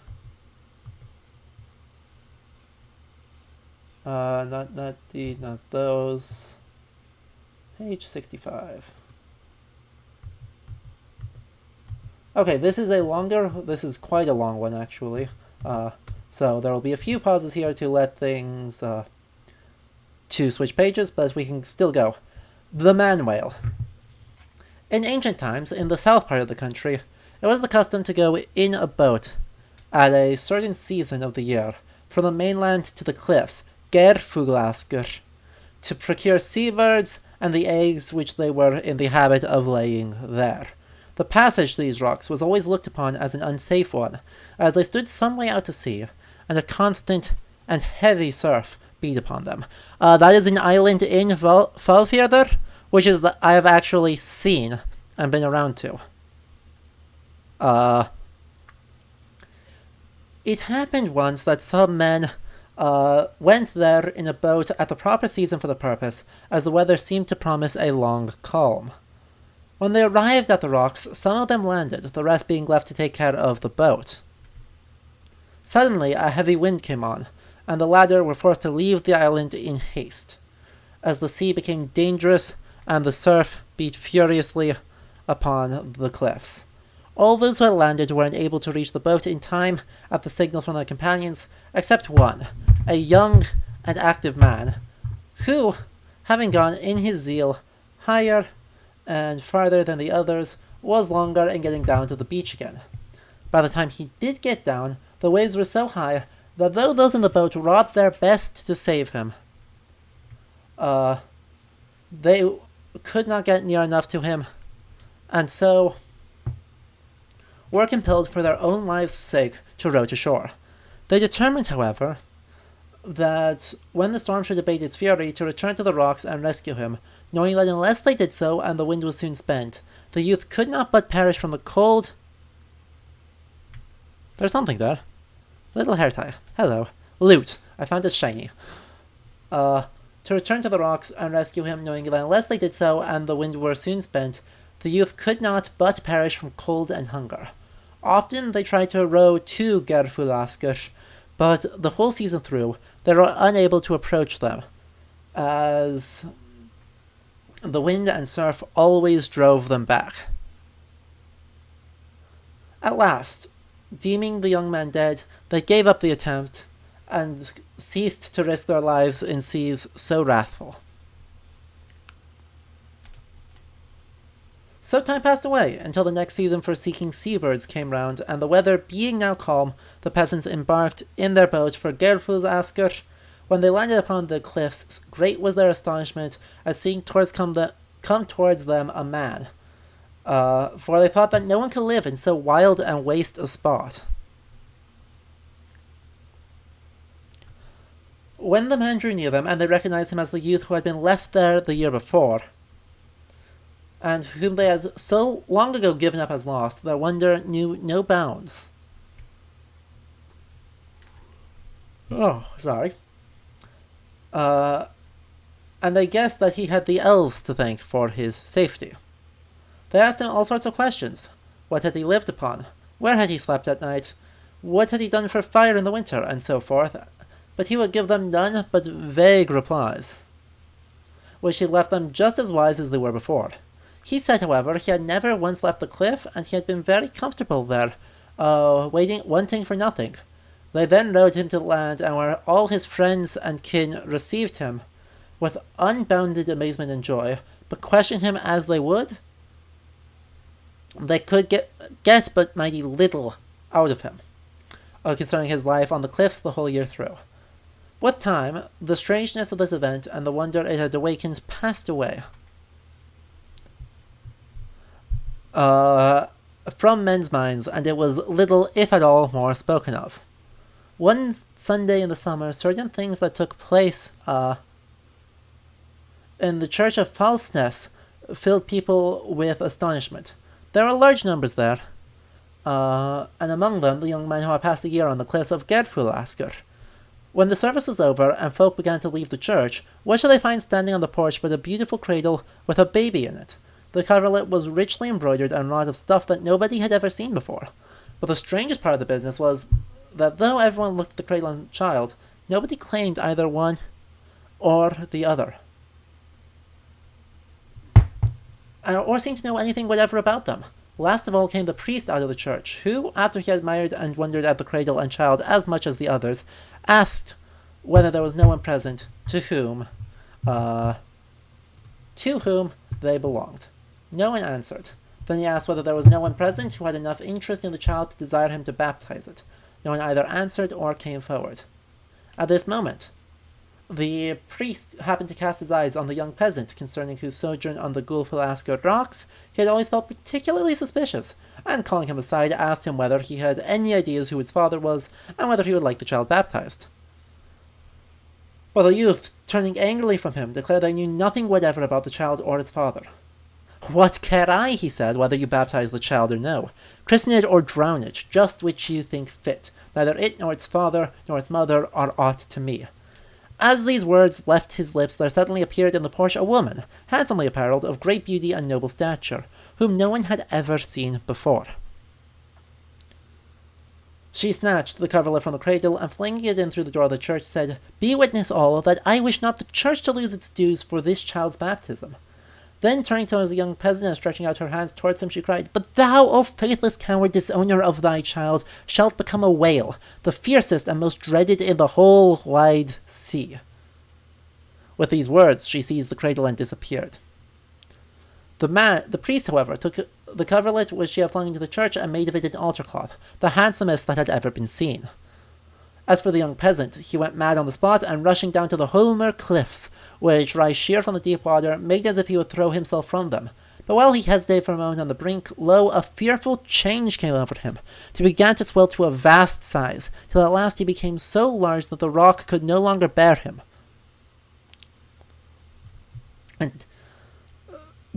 But crumbling beneath him hurled him into the sea. There he was changed into a great whale, and the red cap which he had been wearing became a red head.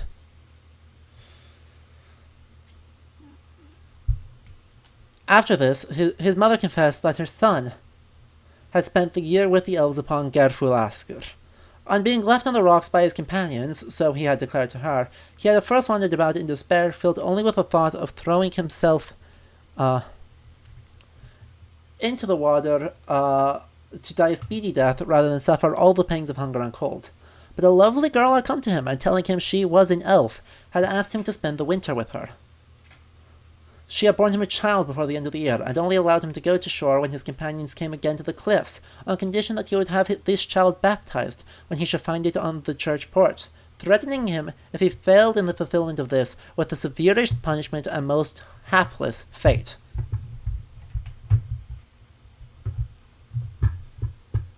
Gotta turn the page again. Now, Redhead, the whale, took up his abode in the Faxafjörður, and wrought himself mischief there without end, destroying boats innumerable and drowning all their crews, so that at last it became unsafe to cross any part of the bay, and nothing could either prevent his ravages or drive him away. This is Faxaflói, the bay between Reykjavik and Borgarfjörður. After matters had gone on like this for some time, the whale began to haunt a narrow gulf between Akranes and Kjarlarnes, which is now called after him Falfjörður. At this time there lived in Saurbær, in Falfjörðurströnd, an aged priest who, though hale and hardy, was blind. He had 2 sons and a daughter, who were all in the flower of their youth, and who were their father's hope and stay, and as it were the very apple of his eye. His sons were in the habit of fishing in Falfjörður, and one day when they were out they encountered the whale Redhead, who overthrew their boat and drowned them both. When their father heard of their death, and how it had been brought about, he was filled with grief, but uttered not a word at the time. Now it must be known that this old priest was well skilled in all magical arts. Not long after this, one fine morning in the summer, he bade his daughter take his hand and guide him down to the seashore. When he arrived there, he planted the end of the staff which he had brought with him in the waves, and leaning on the handle, fell into very deep thought. After a few minutes, he asked his daughter, "How looks the sea?" She answered, "My father, it is as bright and smooth as a mirror." Again, after a few minutes, he repeated, "How looks the sea?" She replied, "I see on the horizon a black line, which draws nearer and nearer, as if it were a shoal of whales swimming quickly into the bay." When the old man heard that the black line was approaching, he bade them lead the girl along the shore towards the inland end of the bay. She did so, and the black surging sea followed them constantly. But as the water became shallower, the girl saw that the foam rose not from a shoal of whales as she had thought, but from the swimming of a single huge whale with a red... lost my place, with a red head, who came swimming towards them along the middle of the bay, as if drawn to them by some unseen power.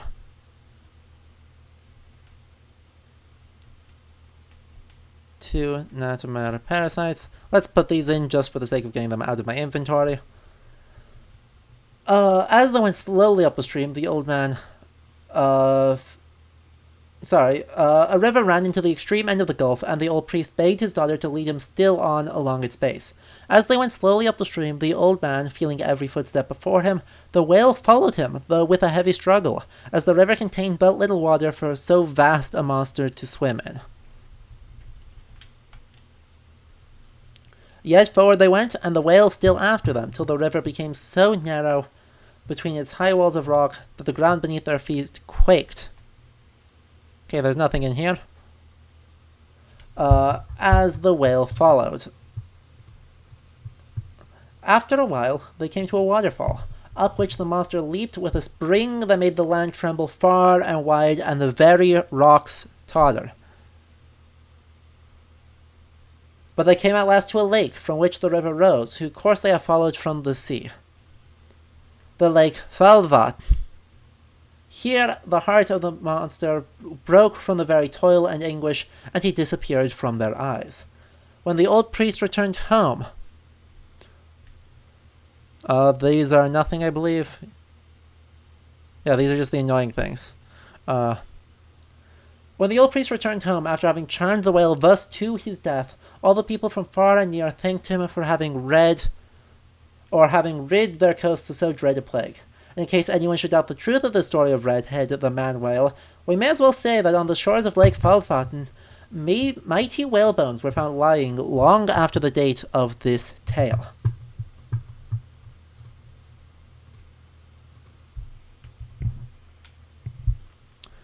There's a lot of magic priests read. It's kind of a normal deal that there are priests who are skilled in magic of some kind in Iceland. For some reason, while sorcerers are sometimes really evil, there's also a lot of cases of priests that are really not, which is quite surprising, despite them both being able to do dark magic. But yes, it is a good whale. It is a spooky whale. I wish I knew where I was going. Sadly, in all of those pages of reading, I did not find where the heck I was supposed to go. So we will have to keep looking, see if Troll Hulda has anything helpful for us. I don't think Mama Kroka has anything, so we will not worry of it. And there's nothing here, so we should take a look at Troll Hulda's home. There are other flowers here, but they do not do anything. But I don't know what to do. Yup, nothing buried there. Sadly. Exactly. It's totally fine if we trick Satan into giving us knowledge of magical arts. Hey, little one. Oh, hey, Troll Hulda. It's a lovely garden. Mama would have loved him. Mama is troll friend like Tova. She liked stories about trolls, so maybe? I don't have her talent. What's your secret? Bone soil. Don't tell Hilda. Oh, what kind of bones? Hilda brings me bone tea. Disgusting. But makes flowers grow. Nice. Why Tova in the forest? Not so safe for children. Not all are flower eaters like Hilda. I've lost my brother. He was taken. Now I have to open a portal and wake giants. Troll sisters also alone. Hulda understands. I'm not sure Troll brothers will return. I hope Tova brother does. Thanks, Hulda. Hey, little one. Oh, hey, Troll Hulda. Okay, nothing new here. There's nothing else here. Once again, I am left with no clue as to what the heck I am supposed to find. There's somebody back there. Maybe Yola Kutcherin has something for us. Let us see. I doubt he does, but maybe. Maybe we can talk to the Yulcat and find something somewhat helpful. At least something I can use as a bit. Yulcat? Hello? Anything? There is a shiny here. Looks like jewelry made of bone. We got loot. We found a shiny. Let's take a look at our shiny. Bone jewelry. There's a lot of loot we do not have. I suspect there is a lot of...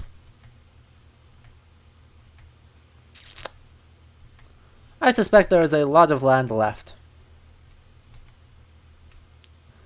But there's a lot more game left than I thought there would be, too.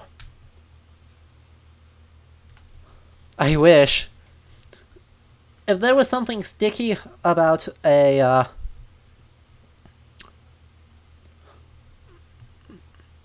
about making tea, I would be very happy about this tea. Sadly, I do not seem to have that kind of luck. Nothing here.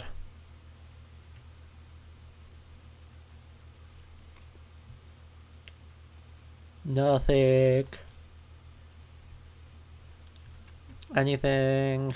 Lots of ding ding ding.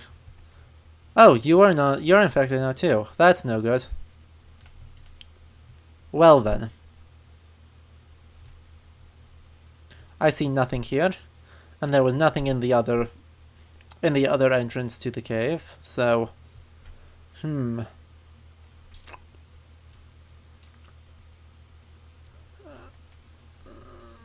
Oh, Bones. Hello, Bones. I found the thing I was missing. Huzzah. And yes, they are agglutinative. Icelandic is particularly agglutinative, more so than the mainland Scandinavian languages, but yes. Like German, you can kind of just stick adjectives onto nouns as much as you want. And you can even stick multiple nouns together if it is convenient for you.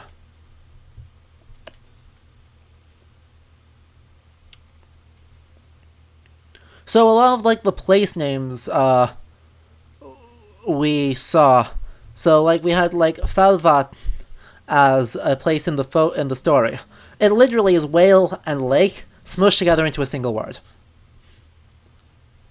Same for pretty much every place name. Reykjavik is the city of smoke. I think I saw this in an old movie. I hope it works.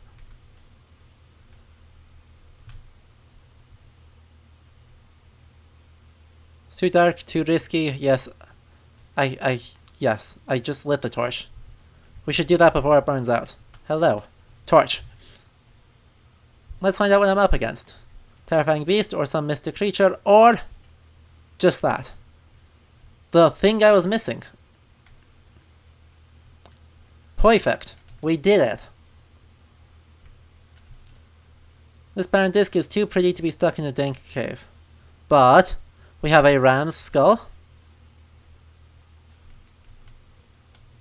I hate to think of the bird that caught this.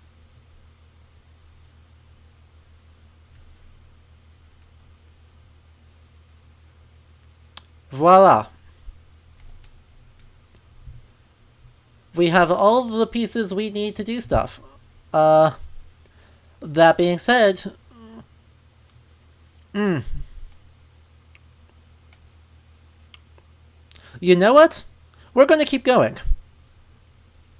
I have no idea how long is left in this game, but we are just gonna keep going until it works, because... Yeah.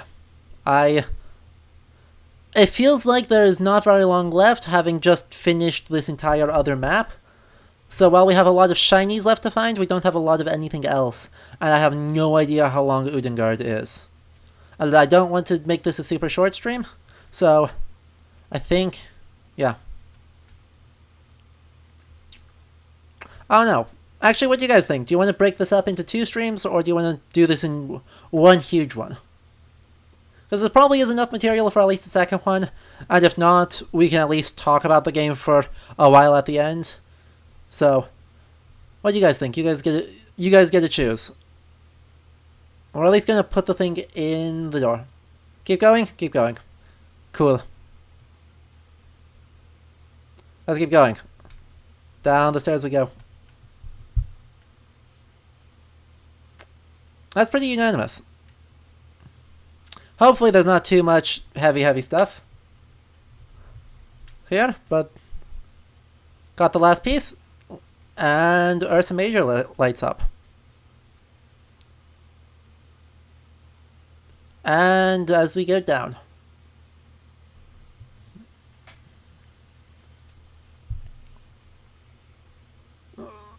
they have elevators. Spooky. And a very obvious bear. These are very nice bear totems.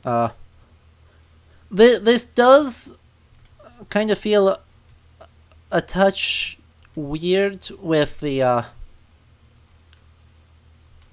I know.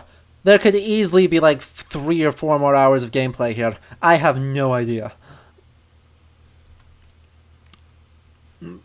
We will see how it feels, how big the map is once we get into Udengard.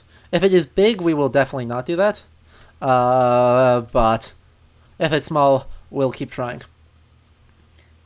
Anyway, this definitely feels like secret pagan stuff underneath the Christian church, which is a very classic trope and a very not great one, because obviously Christianity is not just secretly the cover that people surface level do while secretly being pagan,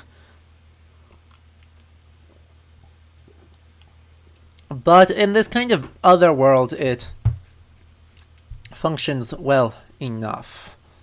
It's certainly not something to have a huge problem about. Papa knows what all the constellations are called. I'll need to ask him. Can't see any stars now. I'm deep underground. It's true, you are. And that is a very big bear. Hi, bear. I want to pet the bear. Lars would be so jealous. He looks sick. There's weird stuff growing all over him. Again. Again. Another horn. Not getting closer until it's cleaned up. What? Fine. I will slash away the cobwebs. Yes, I know it's your dagger. I will use my knife as my knife always gets used. Just whack stuff away. And here we go. Hope this works as well as last time. Not sure last time was well, but you know. Let's get more of that psychological juice.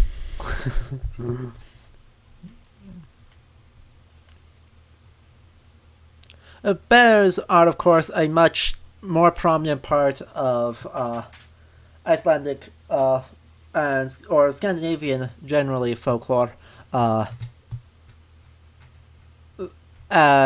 of the most famous ones of kind of human-bear hybrids, though berserkers all potentially try to tap into this, though this is not as straightforward as it seems. Ooh. Uh-oh.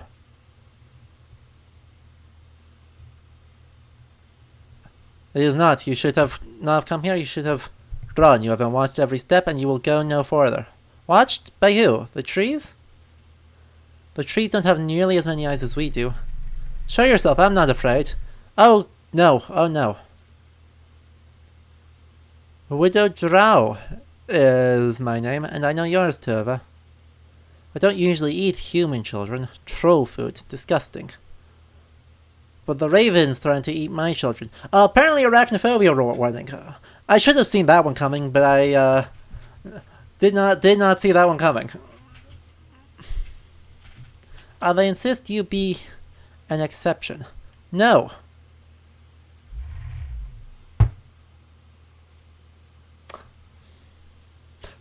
Never mind, we're getting all that Shelob juice. Spiders are not really something in Scandinavian folklore, though you have like Loki's nets being a name for a spider web. But they do not feature prominently as things are going. So yeah, by the way, that's the end of the game. No. It's obviously no. We are so close. Oh, Röki, you look a bit different, dude. You're doing so well, Röki. Nom nom nom nom. You must keep up your strength for the end.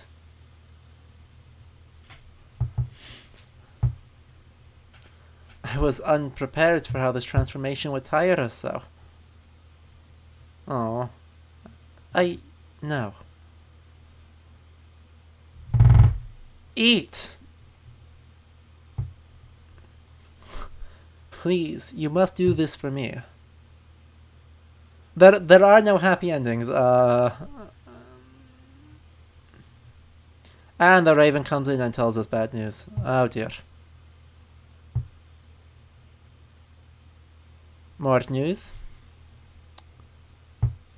She met our little friend. Good. She made it further than I would expect. Better this way. My traitorous Jötnar siblings would never have helped her. They do not help those who are different. It was way cuter as a cat dog thing. No matter their need. Too proud, too angry, too fearful. The forest is a better place without them. I am glad I infected their slumber so long ago. An eternity of nightmares is fair punishment for what she did to us. Yeah, she's crazy. Yeah, I'm gonna go with just, it's creepy as all hell. It's not really how ravens move. But it sure is creepy. Do that. My sympathies. She was an intriguing girl. I wonder, did she know her brother was touched by magic? So many have been in your place, yet none have been worthy. You are different. You are how we save my Röki.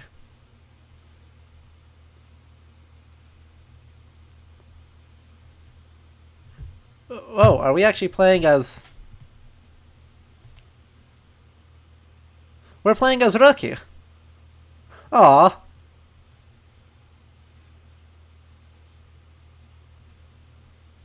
Aww. Good gameplay. Wow. Good gameplay. He is a good kid. He does not deserve his mother.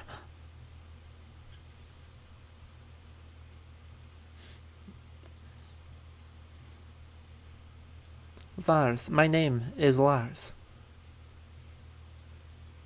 Lars. Lars. You're funny. Röki, you know your mom's gonna tell you to stop soon, right?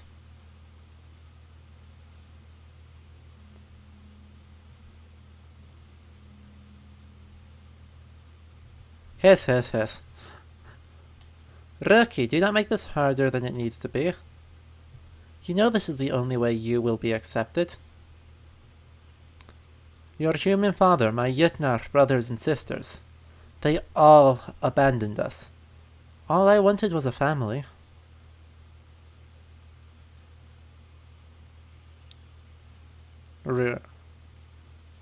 Don't want change. Oh yeah, no, Angry American, they told us at the very beginning a folk story in a book owned by Tuva's mother tells a story of the raven Yutnar marrying a woodsman, and as punishment for that, having a child by him, and as punishment for that, being sealed away by the other Yutnar of the forest. So, they told us the plot of this at the very beginning of the game. If there was another way. But there is not. It is either in the videos tab of this page, or if you go to the YouTube channel, which you can just find by searching Ludo History, then the VOD is there as well. Enough! Time grows short. We must complete the rite while we have strength. Also, yeah, while this is going on, as we watch this again, until we figure out what happened to Tova, if you are enjoying this, please do throw a follow at the stream. It helps a lot. And if you have $5 you can spare and want to help support the channel more, subscriptions do a whole lot to help me keep affording this and be able to do things. Thank you, Angry American, for the follow.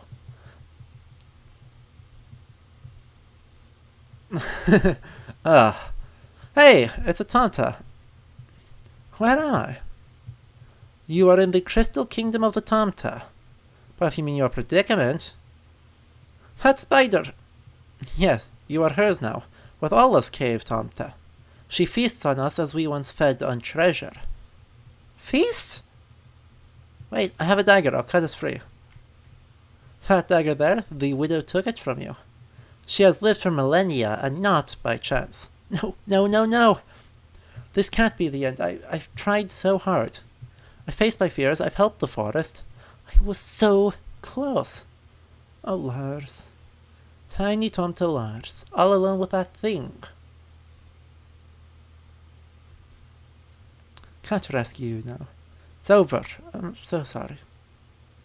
Who is this Tomta you speak of, child? He's my little brother. I lost him, like everyone else. You have a Tomta brother you wish to rescue?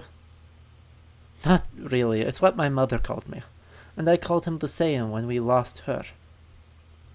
A family of humans who revere the Tomta. A treasure more rare than the diamonds of this cave. You must save him, Tomta sister. Be silent, morsels. Child, listen, she fears the light. So? This is the Crystal Kingdom of the Tomta. It used to reflect sunlight so beautifully. Be silent, or you will be talking with my mouth full of you.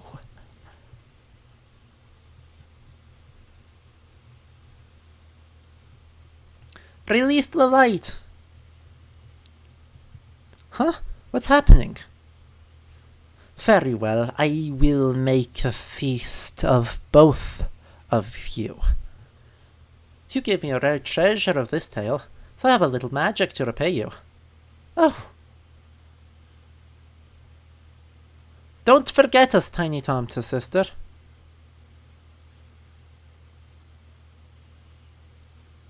Ha! That worked well. Oof. The cocoon broke my fall. Tomta, I hope you'll be okay. There is no escape for you, human. You are trapped in here with me. No, you're trapped in here with me. Your turn to run. Ha! Run from a tiny, unarmed girl child. Girls are the mightiest of humans. Don't you know anything? Nope. Not a mirror. Is this what the Tomta meant about reflecting sunlight? Hooks. Maybe you can attach to the wall? Absolutely can. Here we go. Wow, that's bright. Cursed light. Ha! Told you it was your turn to run. Ooh, shadows. Nice shadow. Oh, wait. There it is. Whee!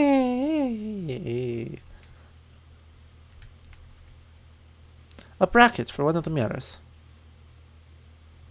Another bracket for one of the mirrors. Something here. Let's get this open. You'll need more than that to escape me. Yeah, we are looking at some potential trouble here. You toy with me, I will toy with you once I have you. Okay, let's see. Twice as bright, which actually means we should maybe be able to grab that. Ah, you will be mine again soon. Nope, we won't be. I guess we put the mirror there. Because that's the one spot we've got. And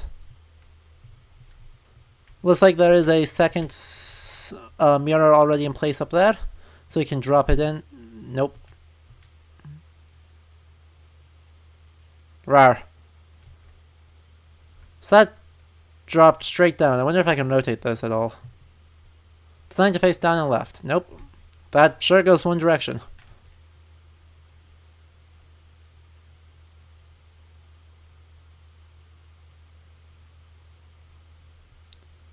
And that goes up and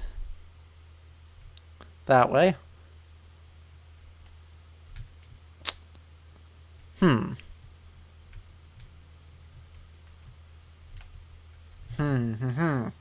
Yes, indeed. We had our psychological section, now we get our how spiders will travel section. There is a spot there, but neither of these are helpful for that. I can put that there, or I can not put that there at all. Let's see what my options are.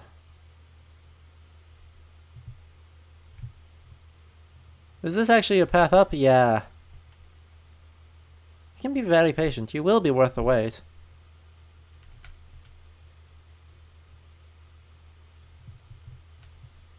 There we go.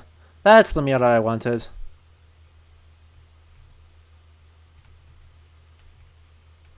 There is no escape, you know. Oh, yes, there is. There we go. With this now, I can put one mirror here.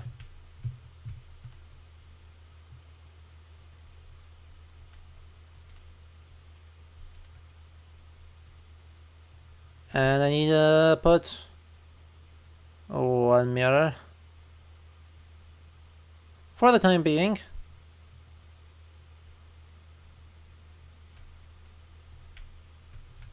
Up here. Ah, crap. I cannot get up there yet, so I know what I need to do. I need to get that double light to open the hatch. Yep, I agree. I just got there myself.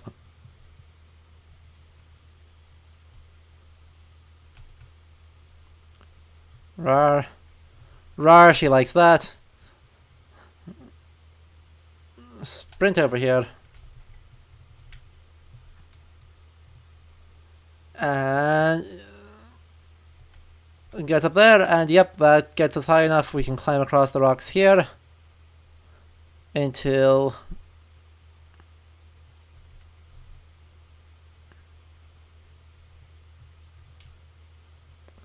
I want to get to this one. Get that open. And then we can go over here to this one and get this open. And that should give us enough oomph all around to do whatever we want to.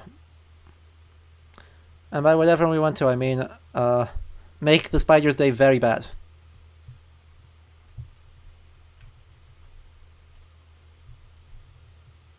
Yahoo! And I've got a feeling I'll want this one, or at least I'll want the light from the other one. So I'm going to grab that, because this spot is safe.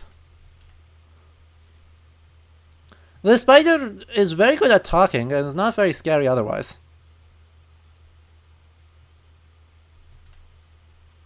You know,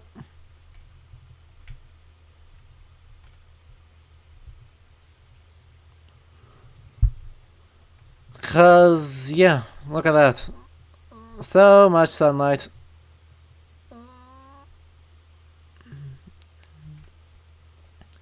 And so little it actually, worries me. No, why would you go that way? No, what? No. Why would you go that way? That's clearly not what I wanted you to do. I wanted you to go up.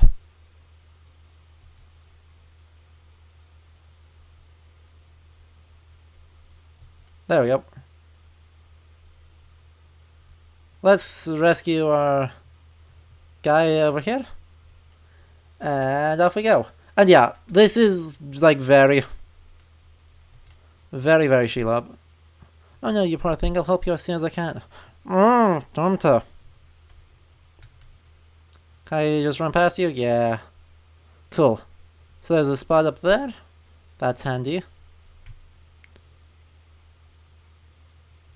Cool. Blah, blah, blah, blah, blah. Apparently, yes, the spider does. The spider thinks this is deeply important. As a thing to be spending its time doing. But I am almost at the, I am almost at the end of this. And by the way, she's apparently a champion, What? Okay. Down we go. Down we go. Keep going. So much down. Whee! And now we can grab this.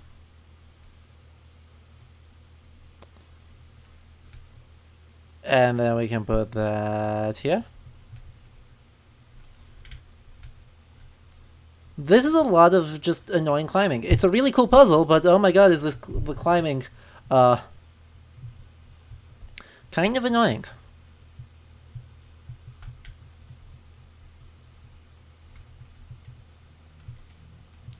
Tomte is the name of those creatures. It's the name of a Norwegian kind of elf type thing.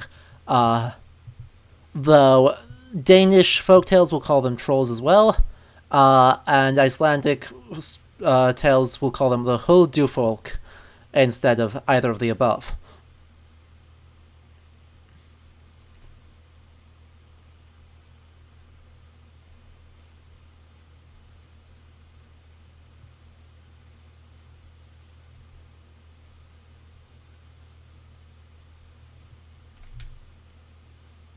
Though, of course, Huldufolk and such forth, I will say, are kind of all... Okay, I'm going to go back down. All appear in much other forms than this little red-capped cutie, but that's specifically like a leader mainland Scandinavian innovation. The Huldufolk can be a little bit... No, I actually didn't want to go that way. Crap. No, I can go this way. Cool. Because I want to grab this, because I'm sure I will need it. And now that the light is up one layer, I can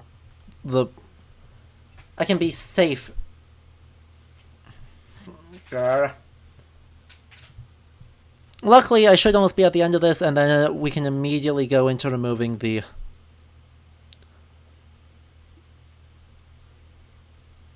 I guess we go up one, and then we go this way.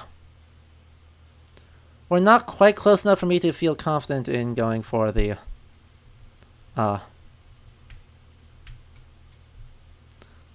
spider, but, now we can.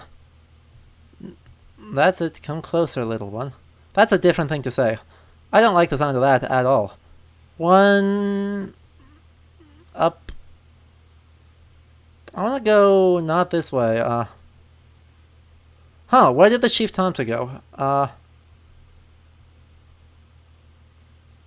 That's not ideal. I guess we're going this way.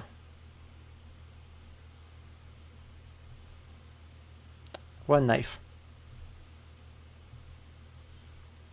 We got the knife, and we can get the Tomta freed and do things. It's super suboptimal.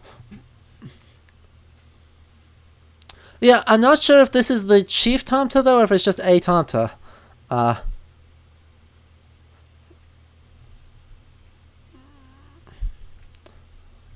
Regardless, we've got our 4 things. Can cut this guy loose. Swing. He's a cave tomta. Look at how cute he is. They're all so cute. Tova, you're free. And then they do stuff. Tomta. Blah blah blah blah blah.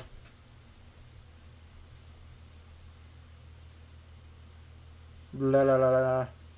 I have no idea where he's going, but you know, that's fine. What is beneath her? There is no spot. No spot reasonably beneath her. Okay. I believe it.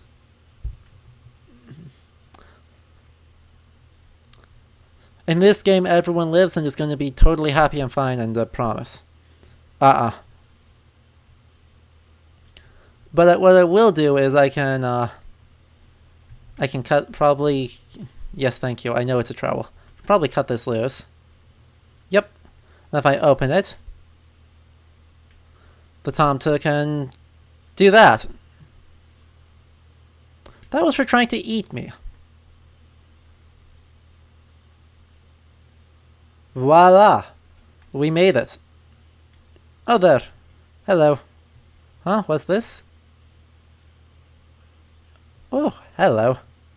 You defeated her. Our kind will ever be in your debt. It's you, and you're okay. He's fine. Master escape artist, as you said. Predicted it perfectly. Never would have got free if it wasn't for you. And we would not be free if it weren't for you. Can you help me find a way out of here? I think, yes. We could try. Please, stand on the stone here. Gotta cut this guy free first. Come on, guys. Gotta free all the tomta. The tomta are great. Hey there, tomta. Are you alright now? Tomta!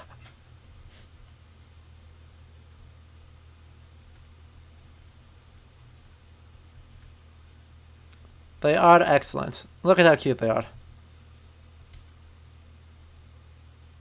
Plop. Tomta. Oh. Hey. Oh, sorry, were you sleeping? Tomta. And off we go. We can make it fly. Wee. Is there one missing? Hello? There must be one farther up. Just in case you thought we were done with the awful puzzle sections, we got one more for you. Up we go.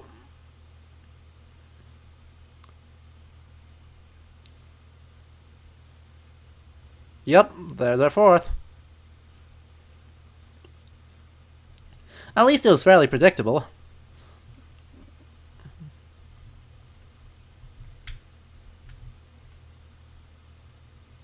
Here, let me help.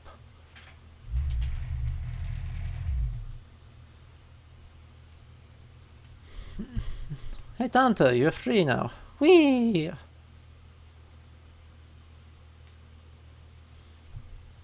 Yup, I agree.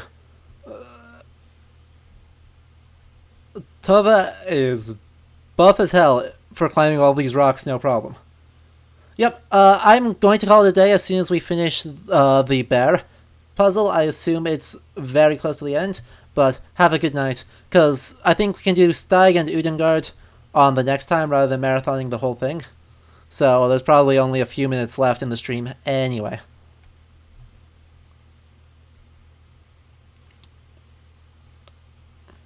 Oops, I didn't mean to make you jump. Tomta!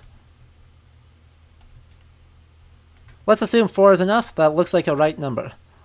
We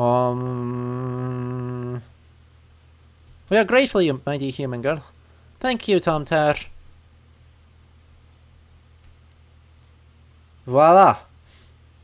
You know, that's fair. There's a lot of... Phew. I'm out.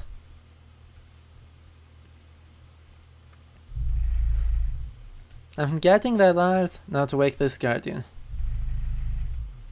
No guardian can save you from me, girl. They are weak, useless, diseased.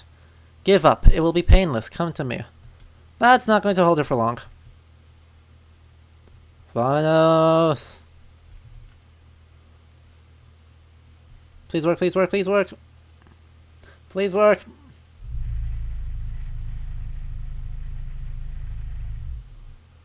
Wake up, she's going to... Do that. I told you, child, that guardian is never returning. No, I'll fight you. And smush. Come on, smush. Smush, smush, smush. Yup.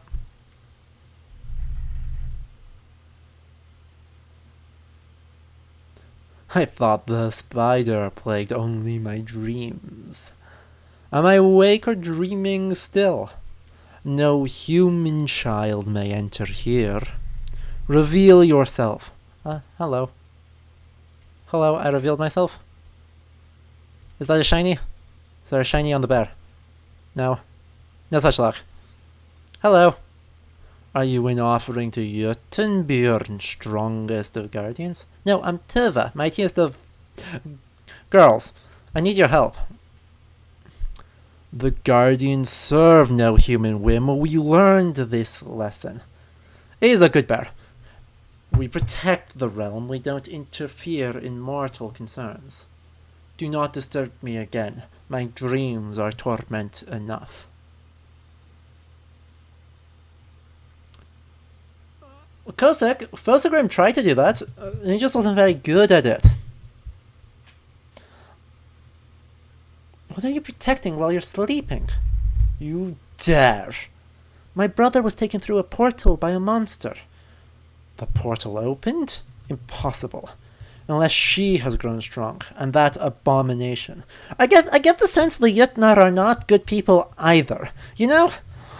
Like, clearly Röki is bad. But, I can't say that Jötunulfur and Jötunbjörn are exactly impressing me here with their quality. No. Dream torment, that is all it is. The thing on your face. Your sister the wolf had the same parasite. The Natamar parasite, a creature that breeds chaos. If I am in its grip, I have no strength left to fight it. I can fight it. I helped your sister, let me help you. Perhaps you are as mighty as you say. You must indeed be brave to have reached this place alone. Very well, Tuva. Look. So, having done that, what do you think we get more psychological crap for the sake of touching this thing? Yep. What do you know? Let's see what trauma she's got going on this time. Hey, weren't we looking? No, that's an elk skull.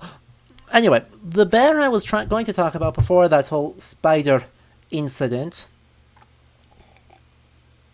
is Budvar Bjarki. He comes to us in Hrolsaga Kraka, but is mentioned in a few other places too, and is kind of analogous to Beowulf, whose name himself is of course another kenning for, or euphemism perhaps is a better term, for bear.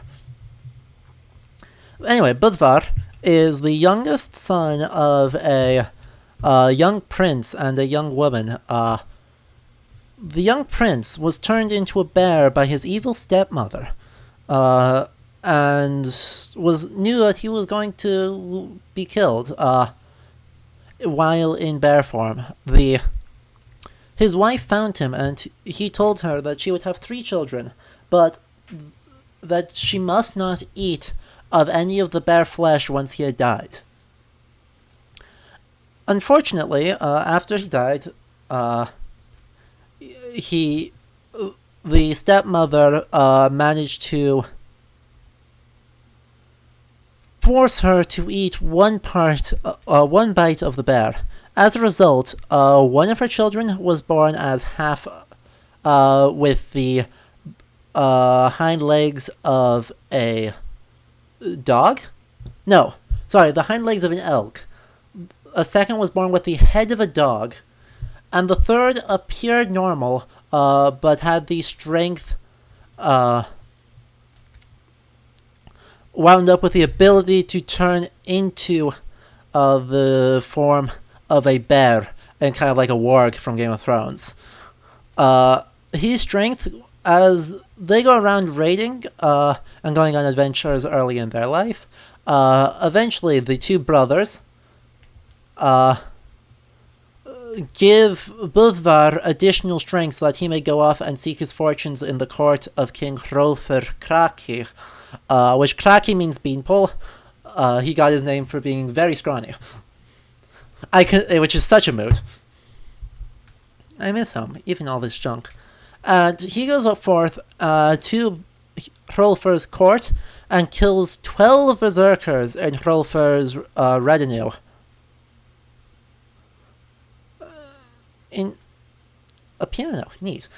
And in so doing earns his place, and he stays with Hrolfr for the rest of his life, up to his death, where he takes the shape of a bear to fight against Hrolfr's wicked sister, who is half an elf. How did it go? Play together all the time. Aww. But, yes, evil stepmothers are kind of a trope in Norse as well as all sorts of later folklore. Uh-oh. What's happening now? That is a good question. What the heck is happening now? Whatever, remember.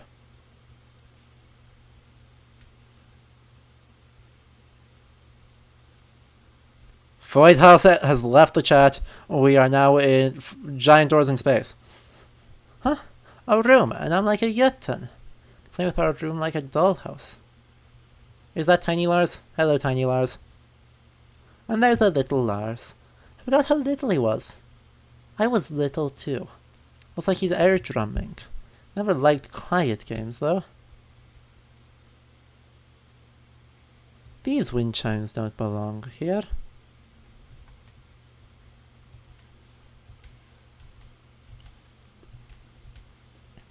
Thing 1.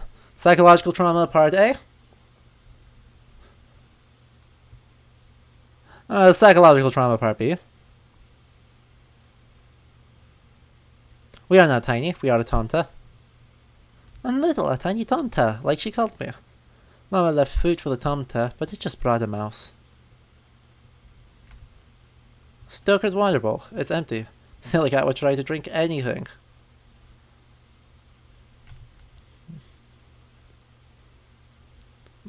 This is all very weird. Dreams of some kind, which this is, are of course deeply significant. A songbird, Shelley, I forgot you too. You would sing beautifully. Stoker, she won't sing if you don't leave her alone. Well, okay. We've got to put the things in the right spot. We've got to find the drum for Lars. We've got to put the wind chimes outside. And we've got to get milk in the water dish.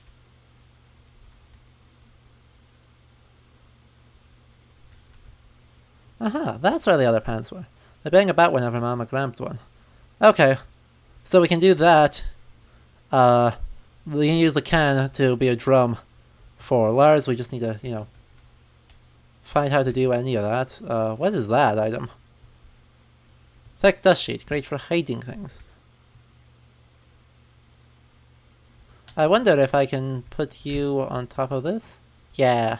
I can hide away this so the cat does not reach. Silly cat, I can't believe I forgot you.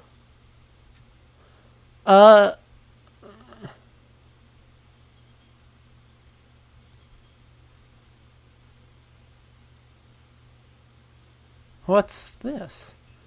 It's sheet music. A song sheet. Perfect. We made progress. Familiar old song sheet. Wonder if I can put that to the piano. But let's see what the other thing is. And no, people don't really put food out, as far as I'm aware, for the tomte. There's kind of this off-stated thing, that people in Iceland still believe in fairies more than anywhere else in the world. This is not really true. Well, let us change.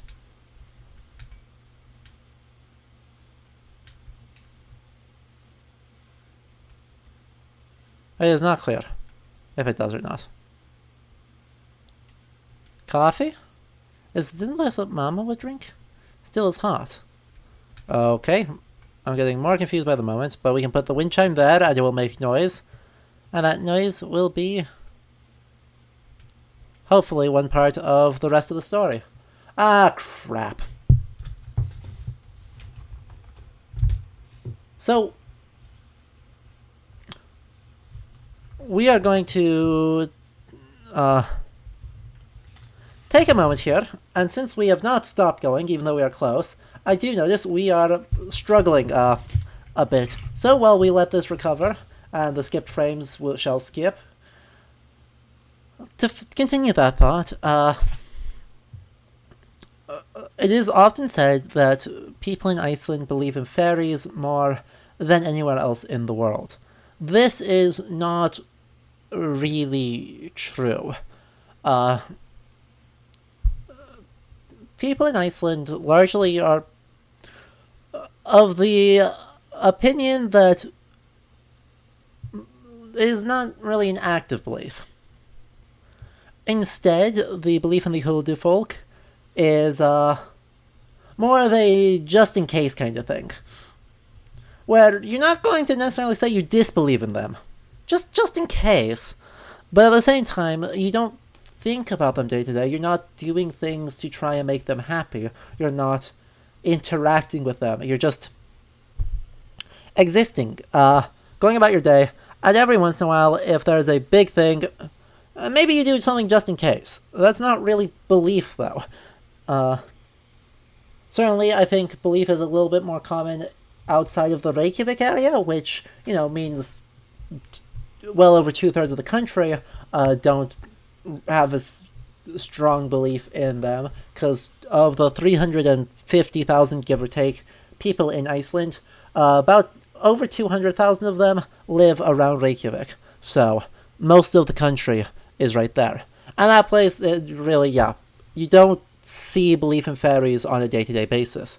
There may be a few old people that if you talk to them, they'll still tell stories and indications of belief. But regardless, that belief is not nearly as widespread as Icelandair would have you believe. So yeah, that by and large, I've never, in my 3 years living in Iceland, I never met someone who would put something out for the Huldufolk. Pretty much they've been, the Jólasveinar, Grilla, and the Huldufolk have been happily secularized and turned into a commercial holiday. So, you'll have a diorama of the Jólasveinar plus Grilla plus Lapalúði in the shopping mall as kind of just a Christmas celebration from, early November. But yeah. Can't get the sound like the wind playing it. No? I wish you were really here, even sleeping.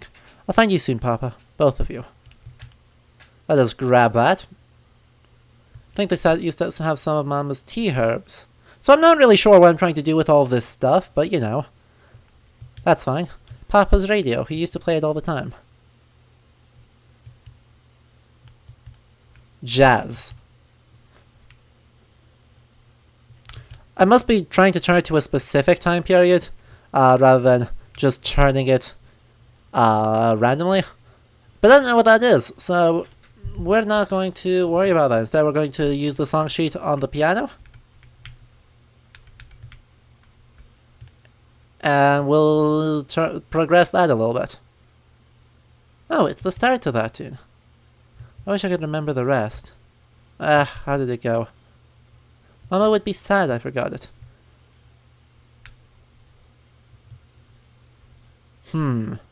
Let's go in here again.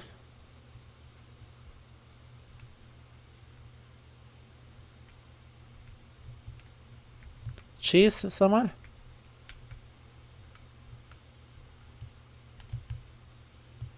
I wonder what I can do. This whole area. Hello, hello. So weird from down here. It's like a different place.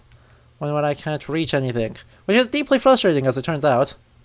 Being able to reach things is kind of important.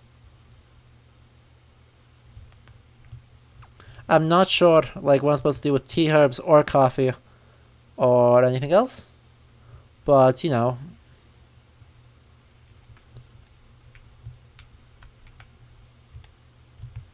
Maybe.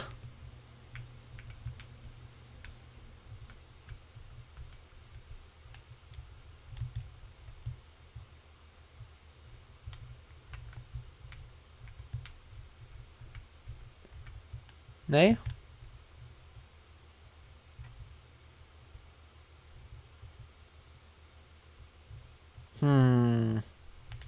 Oh, there's a mouse hole. Yes. Hello, mouse. Ha, even the little mouse is here. And presumably the cat goes after? Oh, Stoker, no. And knocks over that. Phew. Thank you, cat. You're a good cat. Can we pet the cat? We cannot pet the cat. 0 out of 10 terrible game. But yo, dreams.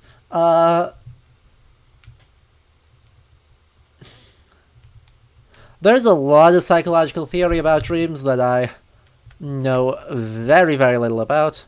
But he knows what to do.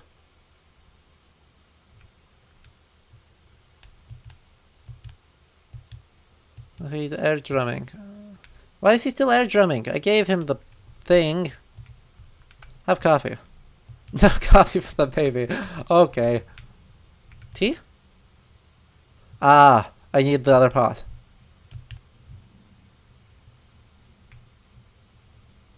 Okay, I still need a third part. Interesting. I wonder why I don't...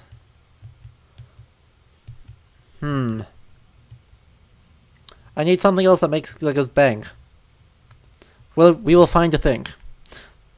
So much oomph. Let's go outside again. But yeah, let's give Dad coffee. Coffee. Oh. No? Can't give me coffee. I could use coffee.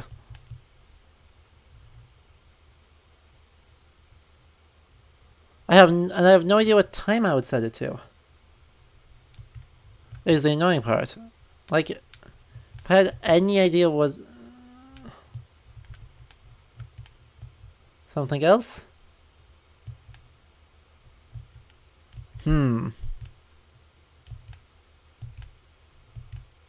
Classical is boring. Must be something better. We're in for some windy weather today. Due at 12:45. Perfect. That's the info I needed. 12:45. Should set us to have some wind. And there's that. And it chimes into the same tune, which gives another song sheet. Perfect. We're making progress. But yeah, anyway. Dreams in Norse sagas and other folklore are kind of extremely important. It's one way for the elves to communicate with people is coming to them in a dream. Actually, let me pull up a folktale where that features prominently. Because there are some. There's actually a lot.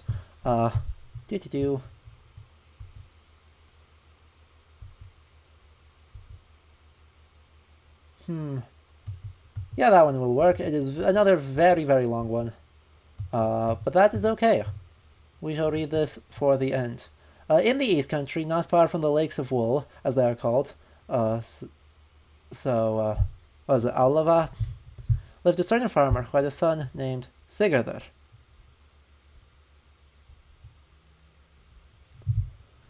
It happened one year that this peasant had lost all his sheep upon the mountains, and as his flocks were nearly all that he had to depend on for his livelihood, had taken the loss very much to heart, and sent 4 or 5 men in succession to search far and near through hill and valley for the missing sheep, which could not, in the short time that had passed since they were lost sight of, have strayed very far. But to the farmer's great distress, neither sheep nor shepherds ever came to light again. One fine day, Sigurdur, who was a sturdy fellow, and brave to boot, said to his father, "My father, I will go and try my luck in searching for your lost servants and flock. Where can I put the coffee? Oh, come on. Give me Godspeed." His parents were mightily against this, for, they said, "We would rather lose 1,000 servants and 1,000 flocks than our son." But Sigurdur laughed at their fears and said, Go he would, and go he must.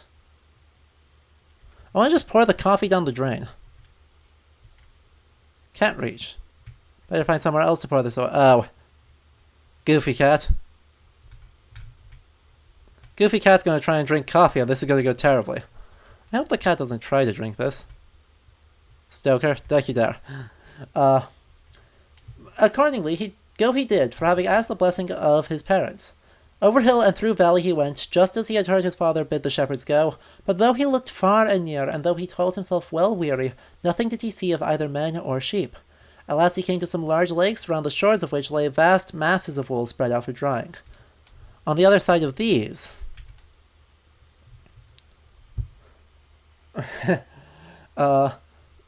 lay some pasture lands of the richest grass, upon which he saw flocks grazing and shepherds watching them. Thinking at once that these must be the sheep that had been lost and of which he was in search, he made his way with all speed towards them. But he had scarcely gone near enough to count them, when a woman of handsome presence walked up to him and saluted him kindly. Right, yes, there are dreams in this one. Anyway, when he had returned to greeting, he asked her what she was called.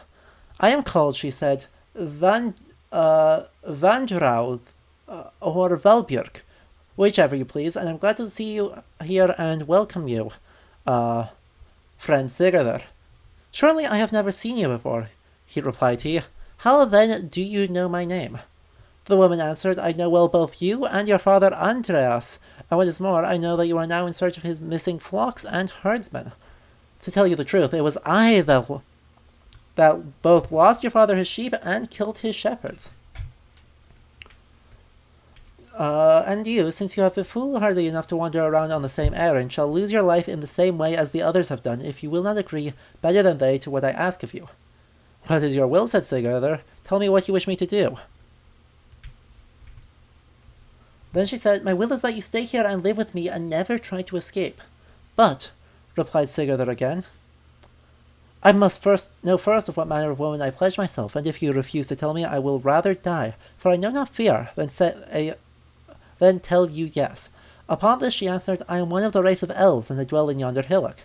Then Sigurdur consented to live with her, on condition that she would firstly let him build a house for himself after his own manner, secondly, that she would let his father know that he still lived and did well, and lastly, that she would restore safe and sound his father's flocks.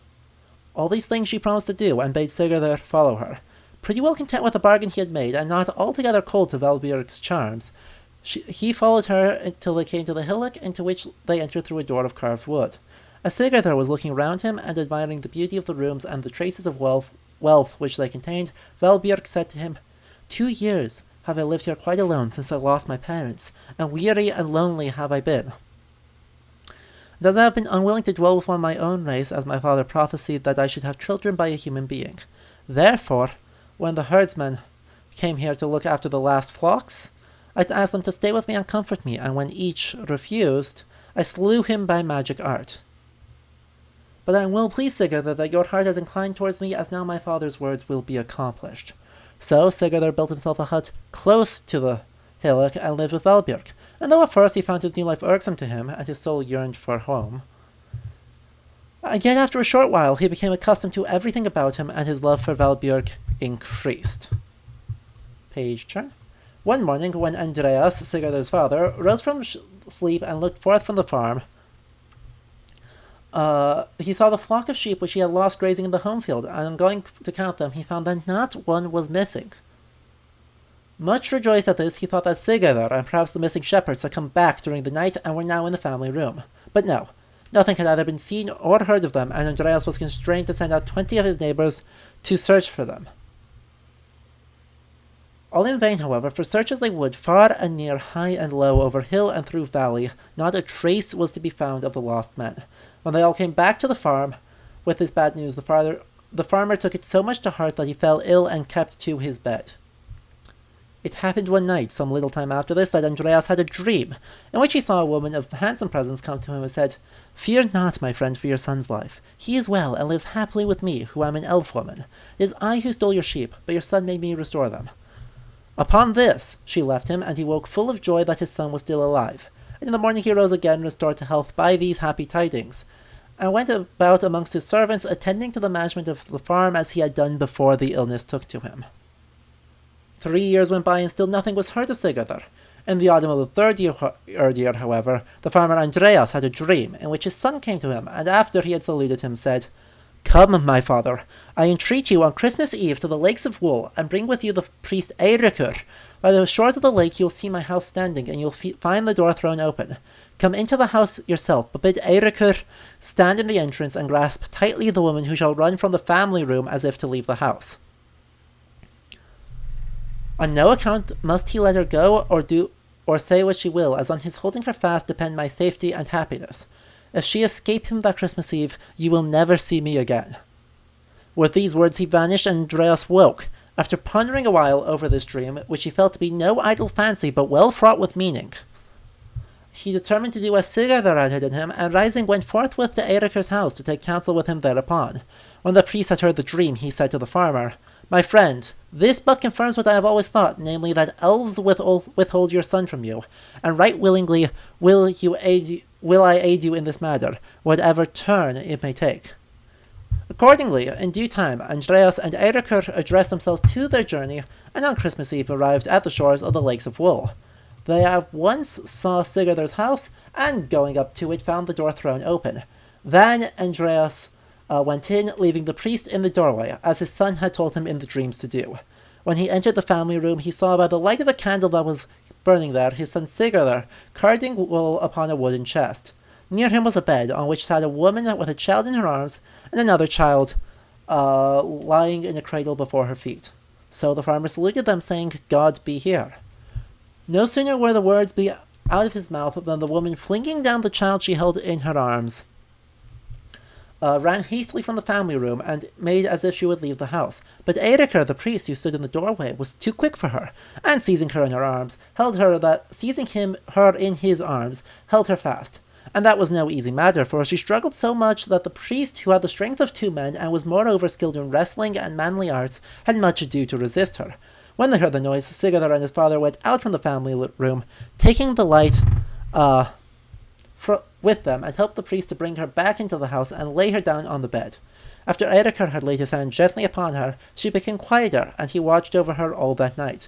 From time to time she fainted, and when she came again to her senses, wept until it made the blood of all those who heard her run cold. As she entreated the priest to let her go free by all he loved best, but he was not to be moved from his firm, though gentle, watch and ward. At last, after day had broken, Sigurður and his father collected all the house wealth together, packed it on horses, and set forth, taking the priest and Valbjörg and the children with them, and driving the flocks before them. When they had left the hut, the mound a little way behind them, Sigurður turned around and cast a spell over the place, which is the reason why nobody can find it.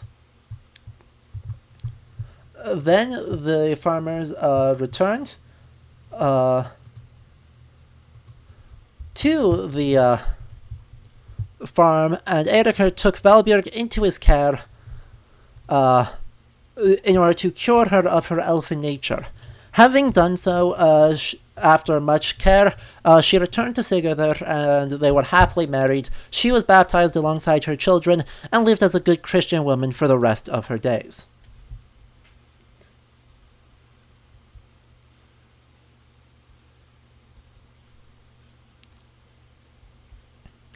So,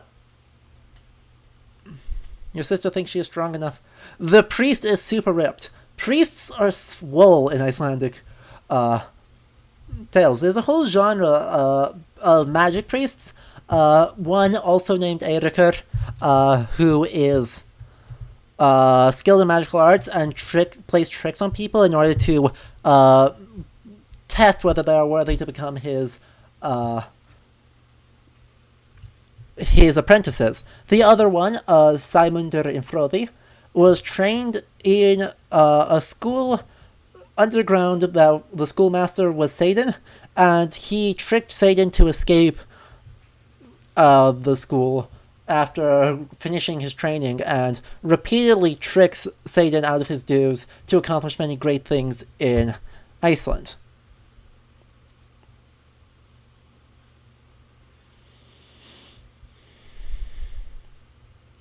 What is it? It is a child. What? Not human, not giant, not meant to be. Röka coveted a human and a human life. Neither meant for her. She abandoned her duties. She bore a child in human guise. Wait, so she is its mother? It could not stay in human form. It revealed her true nature. She begged us to make it human before the man saw it. It was not human. It could not be made so by our magic. Do you think that's why she wants Lars? Use him to make her child appear human? That would be dark magic. It would not work on any child. Perhaps a child touched by magic. One who was forest-born. Forest-born, so that's why he could see things. The trolls. Other creatures. I never believed him. Please help me bring him back. You have my wolf sister's word she will help? Yes, she swore it. Then you have my word also. Thank you. Find the stag. We two are not enough. So, this here is where we will leave off the stream, because we are starting to get alerts on lag, and it's only going to get worse from here on out, and it feels like we've got about 2 more hours left in the game. We've got one more psychological sequence, and then the end game, whatever that takes its form. So, we will do this some other day. I hope you guys have enjoyed tea and folklore, and this very, very pretty game as we get into the weird and the dream stuff. We'll have plenty more to talk about and plenty more stories coming up next time. We'll probably do it in a couple of weeks here. But yeah, in the meantime, if you like this, do consider supporting the channel. Follows are appreciated, spreading the word around as well, and if you can spare the money, subscriptions help a lot with helping me do this both more frequently and eventually upgrade my hardware to do this just generally better. So I appreciate a lot. Everything goes back into this channel, this show, and helping make this as good of both historical commentary and watching experience for you guys as I can. Additionally, do consider following me on Discord and all such stuff there. Twitter, subscribe on YouTube, and follow me on